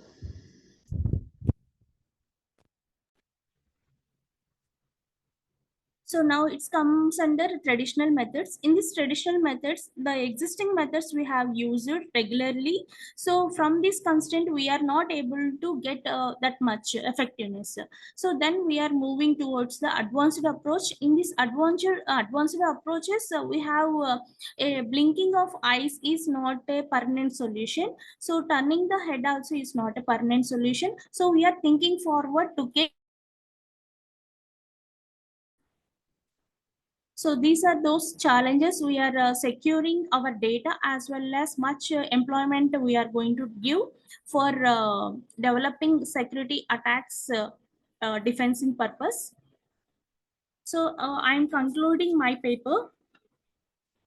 So face biometric systems offering very much vital role in our day-to-day system, but traditional methods is not giving 100% result. For this approach, we are accepting open challenges. To overcome that open challenges, we are approaching advanced technologies with the help of CNN and VITs with the latest version of methods. So these are some of the reference papers I have referred. So any suggestions? I'm ready to accept. Okay, so thank you. Any question or comments from the audience?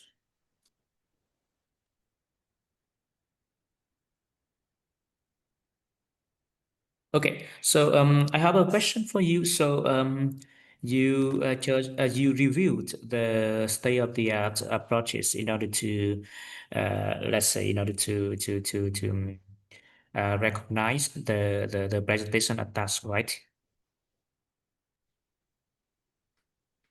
I'm sorry.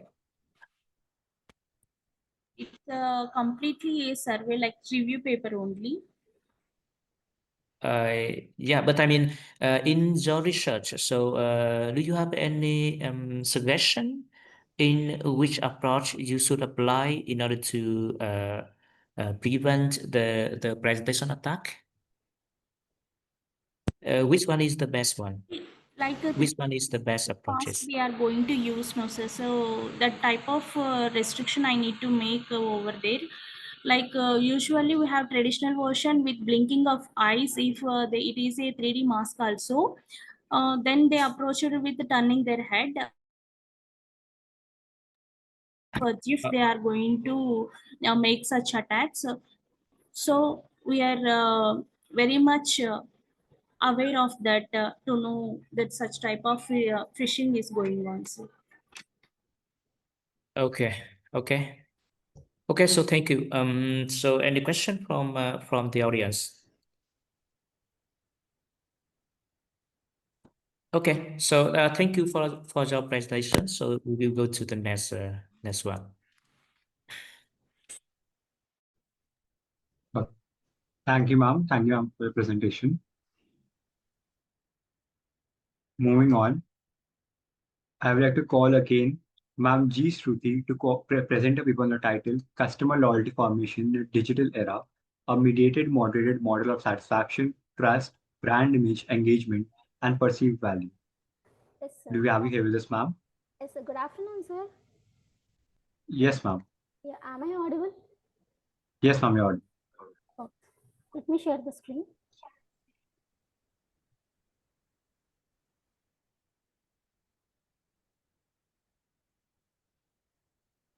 Is my screen is visible, sir?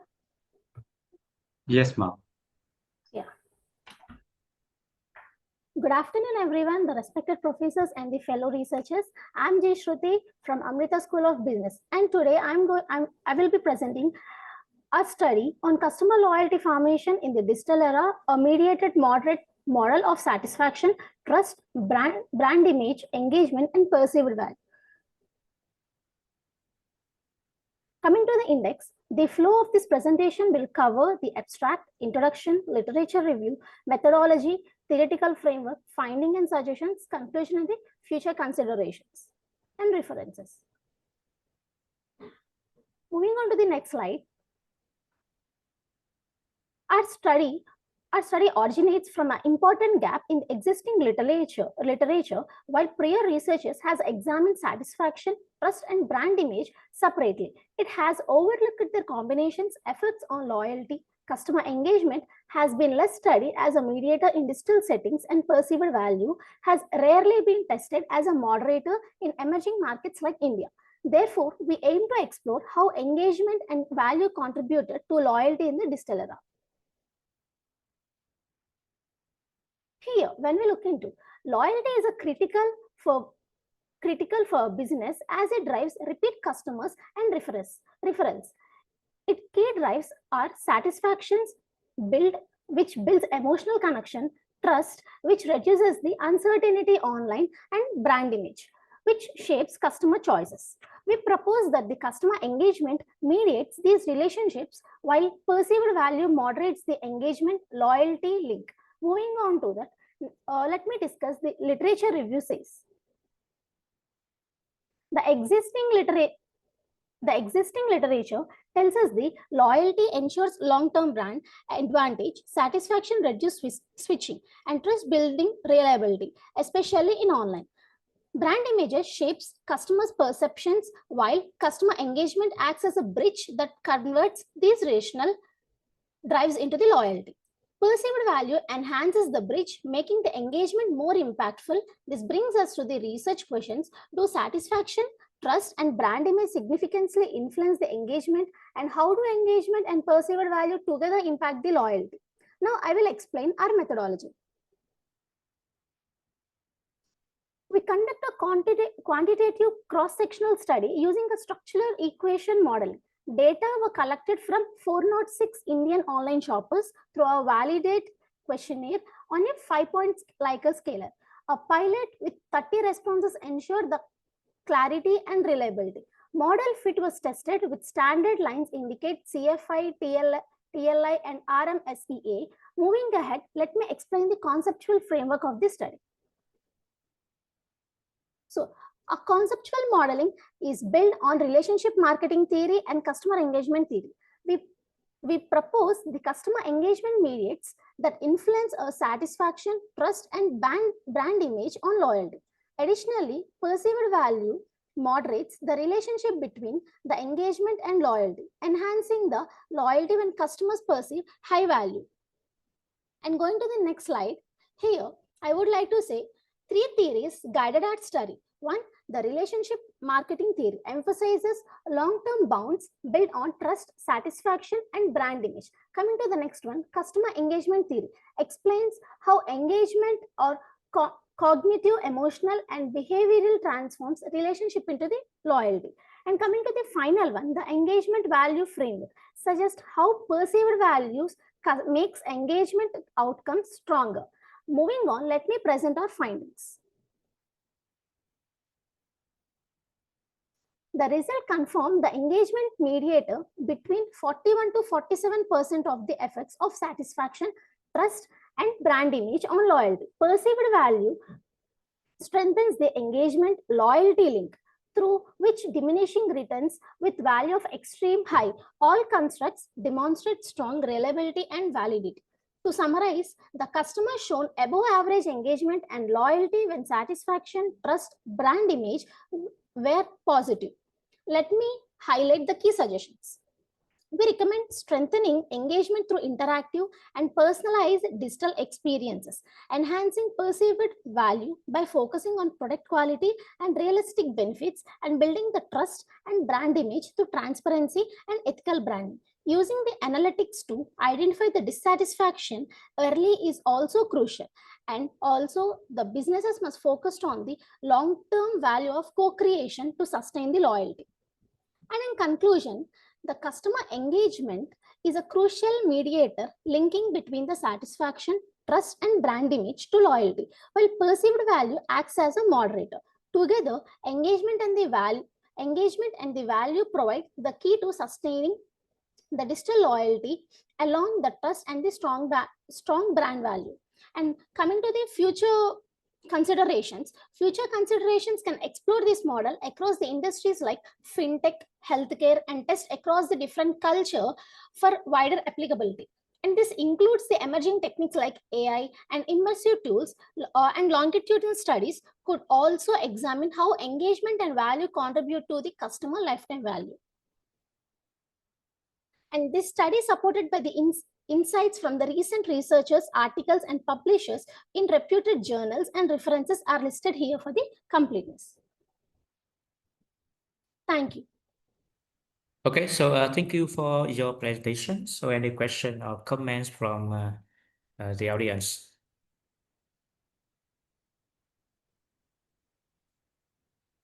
Okay, so I have one question. So what data sets you use for the evaluation?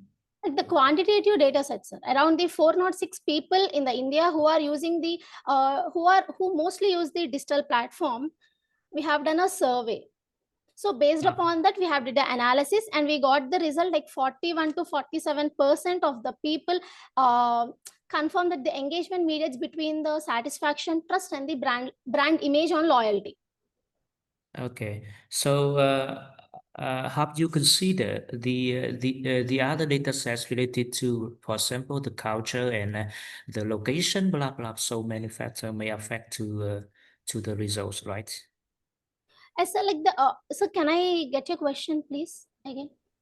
So I mean, okay. So the data sets you use maybe from a private location or something.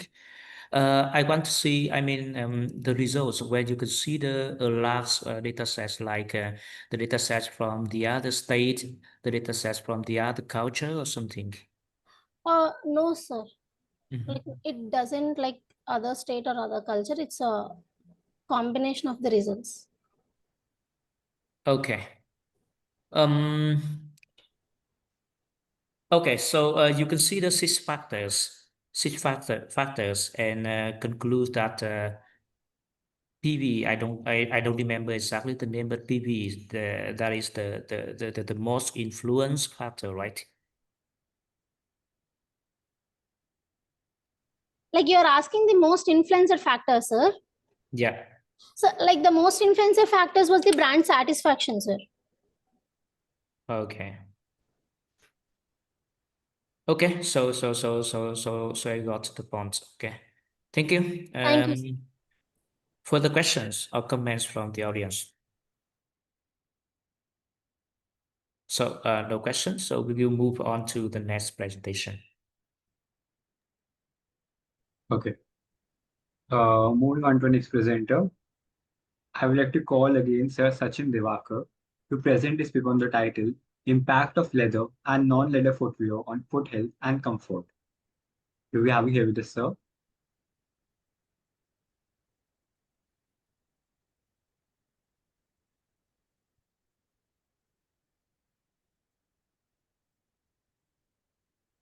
Do we have anyone else from the team with us? Hello, am I audible, sir? Yes, sir, you're audible. Just wait for a second. Yes, sir.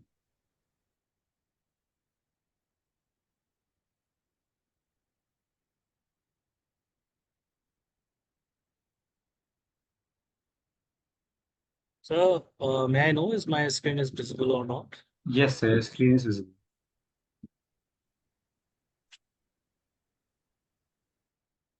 Okay. So, footwear. Whenever we talk about the footwear, we always thought that it is just like any kind of uh, like it is just like any kind of we can say, as usually we use the garments, and it is just like a thing that we put on our foot, and that's it. But actually here I would like to tell you something very interesting thing, that right now in today's time the footwear is not only the footwear, because we cannot take a single step outside the home without wearing footwear.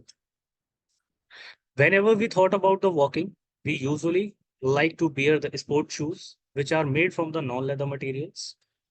Whenever we thought about playing any kind of games like football, volleyball, and whatever, so we use a sport footwear. These are also made from the non-leather materials. Whenever we thought about going for the offices and the colleges and like a professional work, we always try to wear leather shoes. And whenever we are going for the parties, so we always try to choose leather shoes, and sometimes we also can choose like sneakers and sport shoes also. But do you in today's time is a very popular footwear that is known as Crocs, which is also known as flip-flops, which are completely made from the non-leather material. But guys, do you know why I'm telling you all this? Because we all are know very well that an individual person have a more than the 4 to 5 pairs of footwear in the current time. But what about the health of the foot from those footwears we are wearing? So, very good afternoon, everyone, respected judges and all the participants. My name is Sachin Devakar, and I am from the Dayalbag Educational Institute, DAI, Agra. And today I am here to present my presentation on a topic of impact of the leather and non-leather footwears and their foot health and the comfort. I am pursuing my PhD under the Professor D.K. Chaturvedi. So today's agenda of the presentation is we will discuss about the abstract, introduction, literature review, objective, results, conclusion, and in the last, references. If I talk about the abstract, so here I talk about the footwear plays a vital role in maintaining the foot health, comfort, and overall well-being. Leather and non-leather materials are the both widely used for each with unique effect or the breathability, durability, and support. Leather footwear generally provides a superior breathability and ergonomic support. Non-leather alternatives are cost-effective and ethical, but may cause the discomfort with the prolonged use. The study analyzed existing research material properties and the biomechanical factors. Future research should focus on creating a sustainable footwear that balance comfort and the performance. In today's time, we purchase the footwears, but we never thought the footwear we are purchasing, it is a leather or non-leather. I know there are so many factors. It can be a cost, and it can be a look, and it can be also the appearance. But today I am focusing on the footwear materials. So if you are wearing the footwear materials, which are which is the leather, and if you are wearing any kind of footwear which is a non-leather, so there are a lot of impacts. Like material choice, leather and non-leather directly influence the foot health, breathability, and comfort. If you are wearing a non-leather footwear, so it means there is a no breathability and your shoe cannot breathe. And that is the main reason of the sweating that we got in our foot while we are wearing the footwears. Leather footwear is known for natural breathability, flexibility, and the moisture absorption. This is the best property of the leather, which is a God-gifted, we can say, and which is completely inside the leather. Non-leather footwear is popular due to the affordability, variety, and fashion trend, but often less breathable. Growing global shift towards non-leather vegan footwear for the sustainability and the ethical reasons. Limited comparative research on how material type affect foot health and the long-term comfort. This study present aims to analyze the comparison of the health, comfort, impact of the leather and non-leather materials. So here is a literature review. I reviewed some papers in which all the authors talk about and they worked on the materials of the footwear, that which material is breathable and which material is comfort according to the foot health. So that's all about. Let's go to the next slide. Now I would like to tell you some importance of the footwear in daily life. As we know that very well, I don't need to tell you the protection. That is the most important factor. Whenever we take a step outside the houses, we always thought about the protection, and only footwear is only the option that gives our foot protection. Next, support and the stability. If you are wearing a footwear, it means you can your body can be stable. If you are not wearing a footwear and even then you are taking a step outside, so there can be any kind of sharp object can penetrate inside the foot, so that can create a problem. Next is health and hygiene. We know very well that by wearing the footwear, we can keep our foot health very hygienic and the comfortable also. Thereafter, we talk about the performance. So performance is the point where we decide the footwear, whatever we are wearing, either it is made from the leather or non-leather, that depends on the performance and the social and the aesthetic role. That is also the big reason. why the peoples are wearing the non-leather footwears and the leather footwears. Leather footwear, if any person is wearing a leather footwear, so there's a different symbol in the social life. And if we are purchasing the non-leather footwear, so that is also a great symbol, but that affect our foot health. It depends on that. So here I would like to tell you a little bit about the foot anatomy because I'm talking about the footwear. So little bit.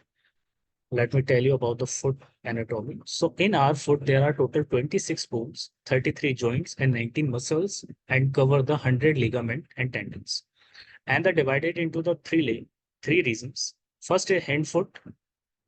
The fore part of the foot is known as a hand foot. Calcaneus and the calcaneus of the absorption at the midfoot and the fore part. This is the fourth part. And there are also the arches which support and work as a bridge when we move and take steps while movement. There is a comparison of the footwear consumption that how much leather footwears and non-leather footwear are being consumed by the consumers. So if we talk about the volume and the market share in the globally, if we talk about, so in 2021, it is the last year data, the global leather footwear consumption was about the 3.6 billion pairs. This is slightly up by 4% from the previous year, but is still below the peak. 4.1 billion pairs second around 2014.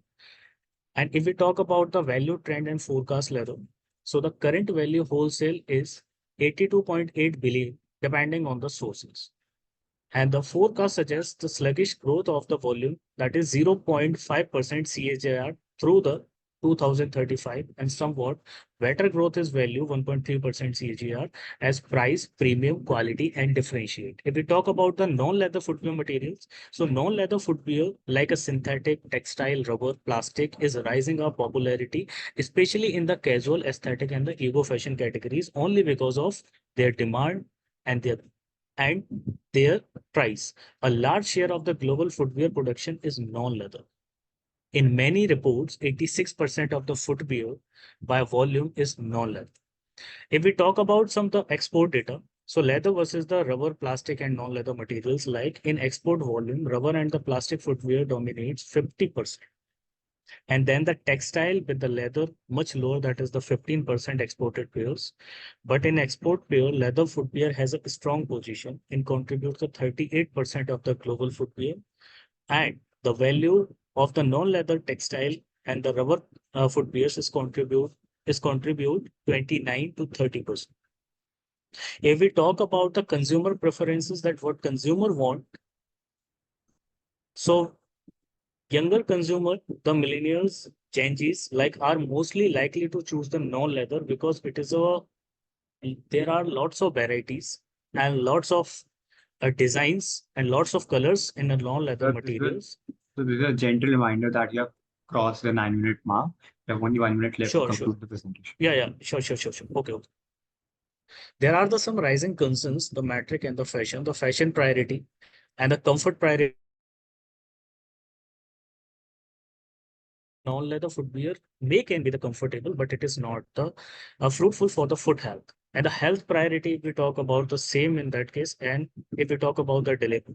So the consumer face the trade-off, the stylish shoes may harm health while the healthy shoes and may not always meet the fashion expectation. That is the main reason. The most of the person and the teenagers are not going to purchase the leather footwears. Here is also the comparative analysis of the breathability. Like if we talk about the leather and non-leather footwear materials, so these are the factors. If we talk about the breathability, so in leather, high natural pores, and in non-leather, low pores. Durability in leather, long lasting and short life in a non-leather. Moisture control absorbs and the wick weight, and in non-leather, we can't find it. And if we talk about the comfort and fitting, adapt for the foot shape and the rigid for the standard fit.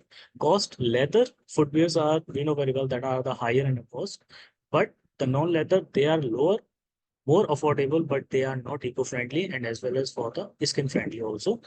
Health impact, that there is a positive impact of the non-leather footwears, but there is a negative impact of the non-leather. Skin allergies, no such issue, but in synthetic footwears, non-leather footwears, we can face so many problems. And next is common foot problems, what we can get by wearing the non-leather. The process time. Mark, please Sure, conclude the sure, sure. presentation. Sure. Okay. So there are the common problems which arises by wearing the non-leather footwear like the blister and the irrigation, corn, salices, unions, and the flat foot and the fallen arch also. There are some properties of the leather footwears like a breathability, impact. If we talk about the non-leather footwear characteristics, so it is impact, poor ventilation, fungal infection, and the bad odors, rigid, it is not flexible, and it is also not a eco-friendly footwears. In the conclusion, leather footwear generally provides the superior breathability, better comfort, higher. If we talk about the non-leather, ethical concerns and the sustainability considerations also.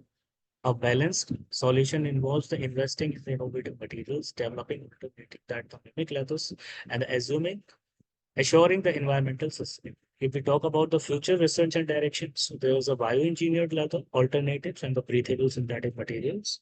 These are the references. Any question or query, please ask.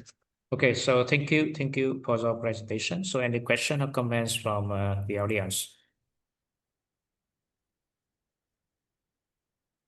So one question. So what data sets you use for the evaluation? So actually the data sets try to wear the leather footwears because they are eco-friendly as well, but they are the most important is they are the skin friendly also for the foot health because there are such a properties like a breathability and the thermal conductivity and the tensile strength. These are the properties which makes the leather unique from the non-leather material. I'm not saying that you cannot wear the non-leather footwears, but if we talk about or we compare the non-leather and leather footwears, so I suggest that the leather footwears are the more comfortable and they are good for the foot health. Okay. So thank Yeah. you. Okay. Okay. So Thank you. we will Thank you so move much. on to the next one. Okay. Thank you. Thank you for your presentation, sir. Moving on to our last presenter, I would like to call again Sir Oleksiy Shapoval to present his paper on the title Managing Educational Processes Using Blockchain Technology, the example of stackable micro-credential acquisition. Do we have you here with us, sir? Yes, thank you. Yes, sir. You will present your paper, sir.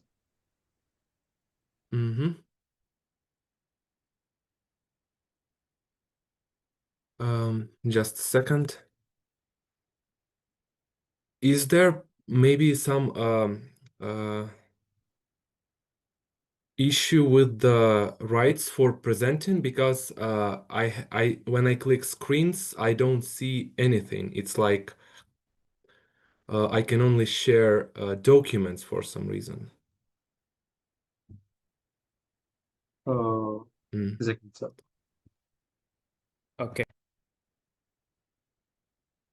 All right. Let me try something different. I will try to share PowerPoint as background.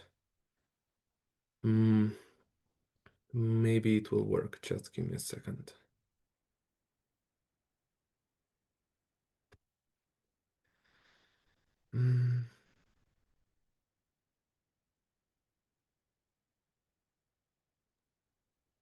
Sir, if you're not able to present, then it's all right. You can drop the PPT in the chat box. I will present on your behalf.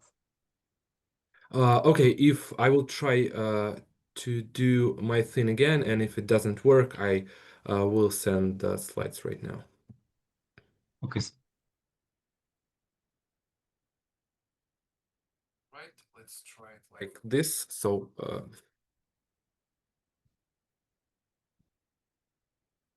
all right, seems to work. So please let me know. I will position myself a bit here in the corner. So is it okay now? Yes. Okay. All right. The topic of my presentation is managing educational processes using blockchain technology, the example of stackable micro-credential acquisition.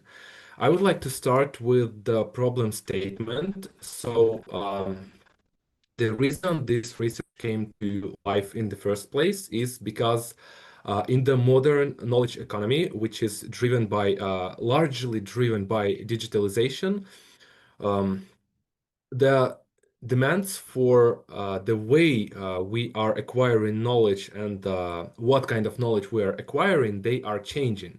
So there is a higher demand for practical, applicable, and transferable skills. So people need to upskill or reskill, for example, if we are talking about working professionals. So to move up on the career ladder or to switch careers, many people are involved in the so-called gig economy, which is mainly freelance work and a different kind of remote knowledge work where the person is a freelancer working on their own, using their own skills and working on themselves. So they need to constantly keep up with the needs of the industry to keep their to stay competitive. And the third part of the problem is emergent skills that traditional educational programs cannot satisfy. We see this with AI, we see this with machine learning, and traditional university programs, they are often rather slow to catch up and to produce the program which will be applicable and which will provide students with the necessary level of knowledge to acquire this new technology. And that's why we see a lot of informal courses, a lot of online courses and things like that, addressing these new emerging technologies like AI, machine learning, and similar technologies. There are two possible ways of addressing these problems. First is micro-credentials, which are short-term focused study programs that offer atomic competencies. Usually when we are talking about micro-credentials, it means some very focused, atomic, and small-scale kind of course or learning program which teaches one particular skill, like Python programming, using LLMs, prompt engineering, things like that. And one feature of micro-credentials is they are available on demand. The person does not have to attend university. They don't have to even often they don't have to attend physical locations. They can just learn on demand using pre-recorded resources on their own pace. So whenever they have time, they can learn. And another solution, which is sort of a continuation, is called stackable credentials. These are they work in addition to existing credentials to provide some kind of sequence. So we can call them sequential building blocks, so that person can not just acquire several interconnected micro-credentials, but to do so in a way that is coherent and progressive, to show that they are not simply learning Python programming, then prompt engineering, then something else, but they are learning this within the context of some larger knowledge area. So with that in mind, the research objective posed for the study was to introduce an approach for managing educational processes related to acquisition of micro-credentials using blockchain technology. So first, to address why we use blockchain technology, it is used as the main way of addressing the timestamping and irrevocability of certificates, which follows from the features of the blockchain technology as itself. So on this slide, you can see the high-level architecture of the framework, which is proposed in the study. The framework is called CERES, which stems from the three objects that are issued and that we are working with within the framework. So the first is certificate, next is revocation, and the third is supplement. As you can see on the slide, there are three main roles: the issuer, which is the institution or other party which is responsible for issuing certificates and attesting that the knowledge was achieved and not, well, that the course was completed and the knowledge was achieved. The holder is the person receiving the certificate, so the learner or anyone who wants to prove that they have some knowledge.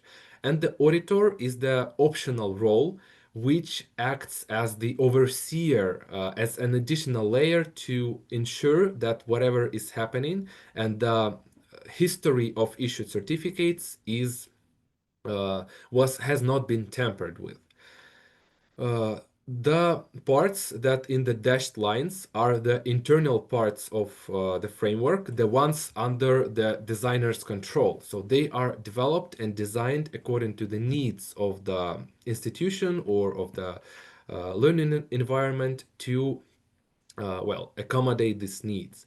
And blockchain and storage system are external parts. We may not control them, and that's why they are always seen as opaque. So we may not always know the details of their operation or how they work. So they are treated as opaque and external to the system. The core of the framework are what I call in the study bridges. So there are two bridges, the blockchain bridge and the storage bridge, and their main role is to act as the negotiators and harmonizers between the internal parts of the system, which are under our control, and the outer external parts of the system, because they can be swapped depending on the needs of the learning environment. In some configurations, they can use public blockchain like Ethereum or even Bitcoin, maybe in some cases. In other cases, a permission system like Hyperledger Fabric may be used, and the same about the storage system. So there is no imposition of exact requirements towards the system of choice to enable more flexibility and freedom when building systems based on Ceres. And the harmonization and this reconciliation of data structure happens by the bridges. The credential provenance chain looks like this. So at the core of the protocol is the radix trees, which encode the path of the credential. So if the person is trying to master some skill or some program, they will naturally be completing a series of smaller courses. For example, here we have full stack programming, and a branch of it is a backend programming naturally. And a branch of backend programming is database management systems. So person starts to acquire the credentials one by one.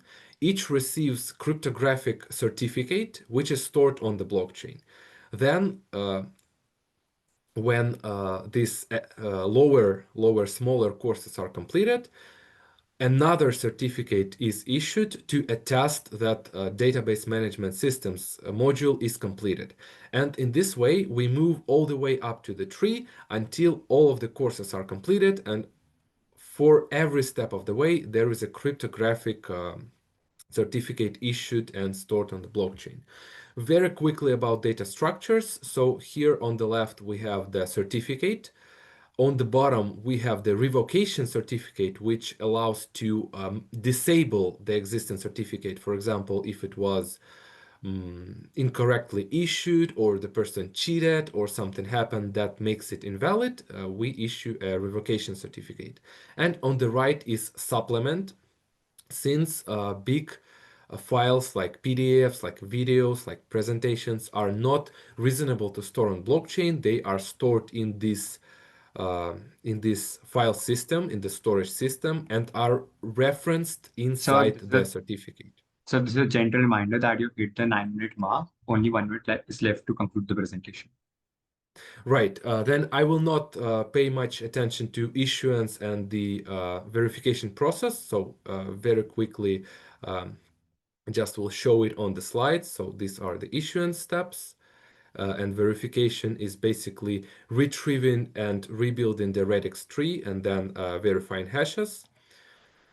So I will move directly to key benefits. For learners, it allows presenting coherent chain of skills. So instead of having few dozens of vaguely connected skills, they can show that this is a coherent progression, that they were learning not something random, but something within within the sequence of skills. And for institutions, it creates a meta layer, so they do not need to change their existing programs. They just build this layer on top of their existing credentials to create another semantic meaning without even sometimes changing the contents of the program. Just combine them and present as a new educational offerings. Very quickly about the real-world applications. There can be any application as long as it matches the certification part. So traditional education institutions, corporate training, massive online courses, professional workshops, cross-institutional consortiums, and many other uses also can be implemented as well. And that is all. Thank you for your attention. If you have any questions or you would like to contact me, you can use my email. And if you have any questions, I will gladly respond to them right now. Okay, so thank you for your presentation. So any question and comments from the audience? Okay, so I have a question related to the DBMS you use in your system. So you allowed, so this architecture allowed the user to choose any DBMS, right? Not exactly any. So it allows using only blockchain systems, or I would call them blockchain-like systems, as long as the system satisfies the requirements that we pose, I mean, within the framework. So it has to have timestamping, it has to be irreversible, so if something is added, it cannot be deleted, and it has to be cryptographically connected, again, to prevent tampering. So if the system satisfies these requirements, which are usually associated with blockchain systems or blockchain-like systems, then it can be used. For example, we cannot use Oracle database, or we cannot use Postgres database as without making additional changes to it. So if we somehow modify this Oracle database to have these properties, it can be used. Otherwise, in off-the-shelf way, it cannot be used. Okay, so got it. Okay, thank you for your presentation. So thank you. Okay, so this one is the last presentation, right? Got no. Okay, Goyo. So the last presentation. 1 second. How do I stop?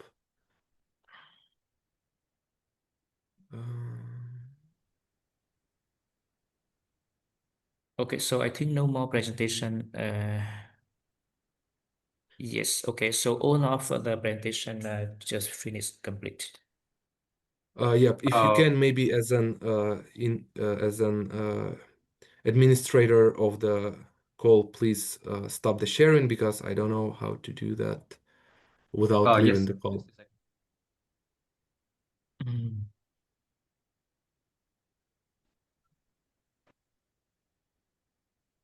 Oh. Okay. So I think you should stop sharing.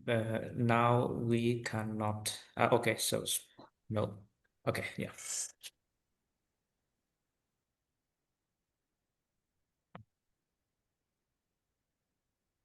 Okay. So this brings us to the end of the session. I sincerely thank our authors for their excellent presentation and contribution in this session, and all our participants for being a part of this international conference. I hope this session was informative enough.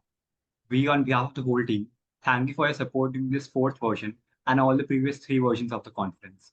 We'll be happy to have you in the sixth version and fifth version in 2026. All the presenters will be getting their digital certificates through email within 2 working days. The publication will be live within 7 to 8 months. Kindly cooperate with the team of ISBM 2025. I would also like to thank both of our session chairs, Dr. Anne Trong and Dr. Bitan Mishra, for chairing this session. Here's a token of appreciation for both the chairs on behalf of Team ISBM 2025. Okay, so thank you. Okay, so thank you for all the presentation and also the contribution to ISBN. So thank you for having me as the session chair. Okay, so, I hope that all the authors will perform better on their research part. and continue to support the next ISBN conferences. Okay, thank you. Thank you, sir. Ma'am, would you like to say something as well?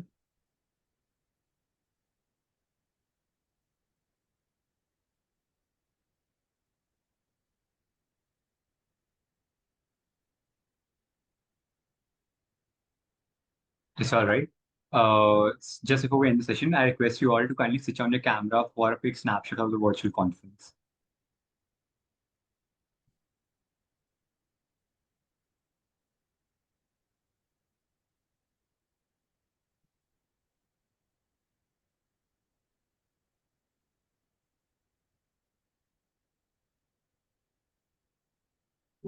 Thank you, everyone.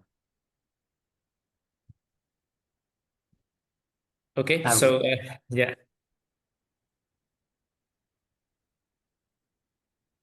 Okay, so we will stop the session and then we will move to the next session, right? Yes, sir. Okay.